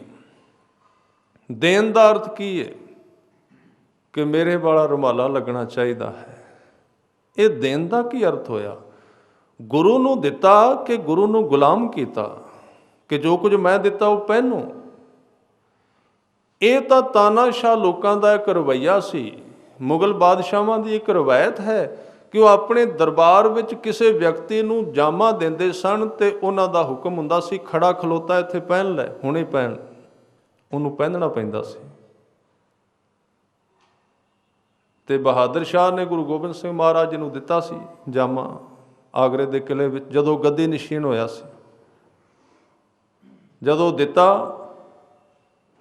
ਤੇ ਗੁਰੂ ਸਾਹਿਬ ਘੋੜੇ ਤੇ ਚੜ੍ਹੇ ਸਨ ਤੇ ਕਾਜੀ ਮੁੱਲਾ ਬੜੇ ਖੜੇ ਸਨ ਉੱਥੇ। ਉਹਨਾਂ ਨੇ ਕਿਹਾ ਵੀ ਅੱਜ ਸਿੱਖਾਂ ਦਾ ਗੁਰੂ ਮੁਗਲ ਸਲਤਨਤ ਦਾ ਗੁਲਾਮ ਹੋ ਜਾਏਗਾ। ਕਿਉਂ? ਕਿਉਂਕਿ ਜਿਹੜੀ ਕਾਨੂੰਨ ਹੈ ਉਸ ਅਨੁਸਾਰ ਇਹਨਾਂ ਨੂੰ ਹੁਣੇ ਚੋਗਾ ਪਾਉਣਾ ਪੈਣਾ ਹੈ ਜਿਹੜਾ ਦਿੱਤਾ ਹੈ ਬਹਾਦਰ ਸ਼ਾਹ ਨੇ। ਜੇ ਨਹੀਂ ਪਾਉਂਦੇ ਤੇ ਉਹਦੇ ਤੇ ਕੇਸ ਪੈਂਦਾ, ਉਹ ਬਾਗੀ ਹੈ ਵਿਅਕਤੀ, ਸਰਕਾਰ ਤੋਂ ਬਾਗੀ ਹੋ ਗਿਆ ਹੈ। ਉਹ ਬੜੇ ਖੁਸ਼ ਹੋਏ। ਸ਼ਾਇਦ ਉਹਨਾਂ ਨੇ ਇੱਕ ਚਾਲ ਵਰਤ ਕੇ ਹੀ ਬਹਾਦਰ ਸ਼ਾਹ ਤੋਂ ਚੋਲਾ ਦਵਾਇਆ ਸੀ ਵੀ ਗੁਰੂ ਨੂੰ ਦੇ, ਉਹ ਪਾ ਲੈਣਗੇ, ਉਹਨਾਂ ਨੂੰ ਪਾਉਣਾ ਪੈਣਾ। ਜਦੋਂ ਪਾਉਣਗੇ ਕਹਾਂਗੇ ਜੀ ਗੁਰੂ ਗੋਬਿੰਦ ਸਿੰਘ ਗੁਲਾਮ ਹੋ ਗਏ ਨੇ ਸਰਕਾਰ ਦੇ। ਪਰ ਗੁਰੂ ਗੋਬਿੰਦ ਸਿੰਘ ਨੂੰ ਕੌਣ ਸਿਖਾਏ? ਕੌਣ ਉਹਨਾਂ ਨੂੰ ਦੱਸੇ ਵੀ ਇਹ ਕੀ ਹੈ?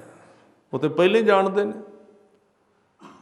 ਜਦੋਂ ਚੋਲਾ ਲਿਆ ਤੇ ਹਜ਼ੂਰ ਨੇ ਫੜ ਕੇ ਸਿੱਖ ਨੂੰ ਫੜਾ ਦਿੱਤਾ। ਕੋਲੋਂ ਇੱਕ ਸੱਜਣ ਆਇਆ ਸਰਕਾਰੀ ਐਲਕਰ, ਉਹਨੇ ਕਿਹਾ ਜੀ ਬਾਦਸ਼ਾਹ ਸਲਾਮਤ ਨੇ ਦਿੱਤਾ ਹੈ। ਹਜ਼ੂਰ ਨੇ ਕਿਹਾ ਬਾਦਸ਼ਾਹ ਤੁਹਾਡਾ ਹੋਵੇਗਾ, ਮੇਰਾ ਨਹੀਂ ਹੈ। ਮੇਰੇ ਬਾਦਸ਼ਾਹ ਦਾ ਦਿੱਤਾ ਹੋਇਆ ਮੈਂ ਪਾਇਆ ਹੋਇਆ, ਇਹ ਉਹਨੇ ਭੇਟ ਦਿੱਤੀ ਹੈ। ਮੈਂ ਜਿੱਥੇ ਮਰਜ਼ੀ ਦਿਆਂ, ਜ਼ਮੀਨ ਤੇ ਵਗਾ ਦਿਆਂ, ਪਾ ਲਵਾਂ ਕਿ ਕਿੱਥੇ ਰੱਖਾਂ, ਮੇਰੇ ਤੇ ਕਾਨੂੰਨ ਨਹੀਂ ਲਾਗੂ ਤੁਹਾਡਾ। ਜਵਾਬ ਦੇ ਦਿੱਤਾ, ਉੱਥੇ ਨਹੀਂ ਸੀ ਪਾਇਆ। ਇਸੇ ਗੱਲ ਤੋਂ ਕਾਜੀ ਤੇ ਮੁੱਲਾ ਬਹਾਦਰ ਸ਼ਾਹ ਦੇ ਖਿਲਾਫ ਹੋਏ ਸਨ ਵੀ ਤੂੰ ਤੇ ਸਾਰਾ ਕਾਨੂੰਨ ਹੀ ਤੋੜ ਦਿੱਤਾ ਤੇਰਾ, ਗੁਰੂ ਗੋਬਿੰਦ ਸਿੰਘ ਮਹਾਰਾਜ ਨੇ। ਪਰ ਬਹਾਦਰ ਸ਼ਾਹ ਉਹ ਤੇ ਡਰਦਾ ਸੀ ਗੁਰੂ ਗੋਬਿੰਦ ਸਿੰਘ ਤੋਂ। ਆਪਾਂ ਨਹੀਂ ਡਰਦੇ ਗੁਰੂ ਗ੍ਰੰਥ ਸਾਹਿਬ ਤੋਂ। ਕਹਿੰਦੇ ਆ ਜੀ ਦਿੱਤਾ ਹੁਣੇ ਹੀ ਪਾਓ, ਸਾਡੇ ਵਾਲਾ ਚੰਦੋਆ ਜ਼ਰੂਰ ਪਾਓ, ਨਹੀਂ ਤੇ ਵੇਖੋ ਫਿਰ ਕੀ ਬਣਦਾ ਹੈ। ਇਹ ਸਾਡੀ ਤਾਨਾਸ਼ਾਹੀ ਹੈ। ਦਾਨ ਦਾ ਅਰਥ ਹੈ ਜੋ ਦੇ ਦਿੱਤਾ, ਜੋ ਦਿੱਤਾ ਤੇ ਗੁਰੂ ਭਾਵੇਂ ਉਹਦੇ 4 ਟੁਕੜੇ ਕਰਦੇ ਸਾਹਮਣੇ, ਸਿੱਖ ਦੇ ਮਨ ਵਿੱਚ ਕੋਈ ਰੋਸ ਨਹੀਂ ਹੋਵੇਗਾ। ਸਿੱਟਦਾ ਭਾਵੇਂ ਕਿ ਪਹਿਨ ਲਵੇ ਕਿ ਕੀ ਕਰੇ, ਇਹ ਉਹਦੀ ਮਰਜ਼ੀ ਹੈ। ਪਰ ਜਦੋਂ ਅਸੀਂ ਵਸਤੂ ਦੇ ਕੇ ਗੁਰੂ ਨੂੰ ਖਰੀਦਦੇ ਹਾਂ, ਉਹ ਦਾਨ ਨਹੀਂ ਹੁੰਦਾ, ਉਹ ਸਿੱਖੀ ਵੀ ਨਹੀਂ ਹੈ। ਅਕਸਰ ਇਹ ਹੁੰਦਾ ਸੰਸਾਰ ਵਿੱਚ, ਬੰਦਾ ਪਹਿਲਾਂ ਪ੍ਰੇਮੀ ਹੁੰਦਾ ਹੈ, ਪ੍ਰੇਮ ਦੇ ਵਿੱਚ ਵਸਤੂਆਂ ਭੇਟ ਕਰਦਾ ਹੈ, ਫਿਰ ਵਸਤੂਆਂ ਭੇਟ ਕਰ ਕਰਕੇ ਇੱਥੇ ਚਲਾ ਜਾਂਦਾ, ਕਹਿੰਦਾ ਜਿੱਧਰ ਮੈਂ ਕਹਿੰਦਾ ਉਧਰ ਤੁਰੋ, ਹੁਣੇ ਤੁਰੋ, ਗੁਲਾਮ ਕਰਦਾ। ਸੰਸਾਰ ਦੀ ਰਵਾਇਤ ਹੈ। ਧਰਮ ਔਰ ਧਰਮੀ ਕਦੀ ਕਿਸੇ ਚੀਜ਼ ਨਾਲ ਗੁਲਾਮ ਨਹੀਂ ਹੋਵੇਗਾ। ਜੋ ਗੁਲਾਮ ਹੋ ਜਾਂਦਾ ਉਹ ਧਰਮੀ ਨਹੀਂ ਹੁੰਦਾ। ਉਹ ਕਦੀ ਕਿਸੇ ਦਾਇਰੇ ਵਿੱਚ ਨਹੀਂ ਵੱਜੇਗਾ। ਦਰਿਆਵਾਂ ਦੇ ਕਿਨਾਰੇ ਨਹੀਂ ਹੁੰਦੇ। ਦਰਿਆ ਜਿੱਥੋਂ ਨਿਕਲਦੇ ਨੇ ਕਿਨਾਰੇ ਪਿੱਛੇ ਛੱਡ ਜਾਂਦੇ ਨੇ। ਦਰਿਆਵਾਂ ਦੇ ਕੋਈ ਕਿਨਾਰੇ ਨਹੀਂ ਹਨ, ਕਿਨਾਰੇ ਬਾਅਦ ਵਿੱਚ ਬਣੇ ਰਹਿਣ, ਉਹ ਨਿਕਲ ਗਏ। ਤਾਂ ਇੱਥੇ ਗੁਰੂ ਸਾਹਿਬ ਕਹਿ ਰਹੇ ਨੇ, ਦੇਖੀ ਕਿਤੇ ਦਾਨ ਇਸ ਤਰ੍ਹਾਂ ਦਾ ਨਾ ਹੋਵੇ ਕਿ ਉਸ ਦਾਨ ਦੇ ਵਿੱਚ ਪਕੜ ਆ ਜਾਏ ਮੈਂ ਦੀ, ਤਾਂ ਫਿਰ ਉਹ ਇਸ ਤਰ੍ਹਾਂ ਹੋ ਜਾਏਗਾ, ਤੀਰਥ ਬਰਤ ਅਰਦਾਨ ਕਰ ਮਨ ਮੈਂ ਧਰੈ ਗੁਮਾਨ। ਜੇ ਤੂੰ ਉਹਨੂੰ ਪਕੜੇਗਾ, ਨਾਨਕ ਨੇਹ ਫਲ ਜਾਤ ਤੇਹ, ਉਹ ਸਾਰਾ ਕੁਝ ਨੇਫਲ ਚਲਾ ਜਾਏਗਾ, ਫਲ ਰਹਿਤ ਹੋ ਜਾਏਗਾ। ਕਿਵੇਂ ਹੋਏਗਾ? ਜਿਉ ਕੁੰਚਰ ਇਸ਼ਨਾਨ, ਕੁੰਚਰ ਦੇ ਅਰਥ ਨੇ ਹਾਥੀ, ਇਸ਼ਨਾਨ ਦੇ ਅਰਥ ਨੇ ਨਹਾਉਣਾ। ਜਿਵੇਂ ਇੱਕ ਹਾਥੀ ਮਿੱਟੀ ਦਾ ਭਰਿਆ ਹੋਇਆ ਦਰਿਆ ਵਿੱਚ ਉਤਰ ਗਿਆ, ਉਸਨੇ ਦਰਿਆ ਵਿੱਚ ਉਤਰ ਕੇ ਆਪਣੀ ਸੁੰਡ ਵਿੱਚ ਪਾਣੀ ਭਰਨਾ ਸ਼ੁਰੂ ਕੀਤਾ ਤੇ ਆਪਣੇ ਸਰੀਰ ਤੇ ਵਗਾਉਂਦਾ ਹੈ। ਹਾਥੀ ਇਸ ਤਰ੍ਹਾਂ ਨਹਾਉਂਦੇ ਨੇ। ਸੁੰਡ ਵਿੱਚ ਫਿਰ ਪਾਣੀ ਭਰ ਲੈਂਦਾ ਤੇ ਸਰੀਰ ਤੇ ਬੜੇ ਤੇਜ਼ ਪ੍ਰੈਸ਼ਰ ਨਾਲ ਵਗਾਉਂਦਾ ਹੈ। ਸਰੀਰ ਸਾਰਾ ਧੋ ਦਿੱਤਾ ਉਸਨੇ, ਸਾਰਾ ਸਰੀਰ ਧੁੱਪ ਗਿਆ। ਬਾਹਰ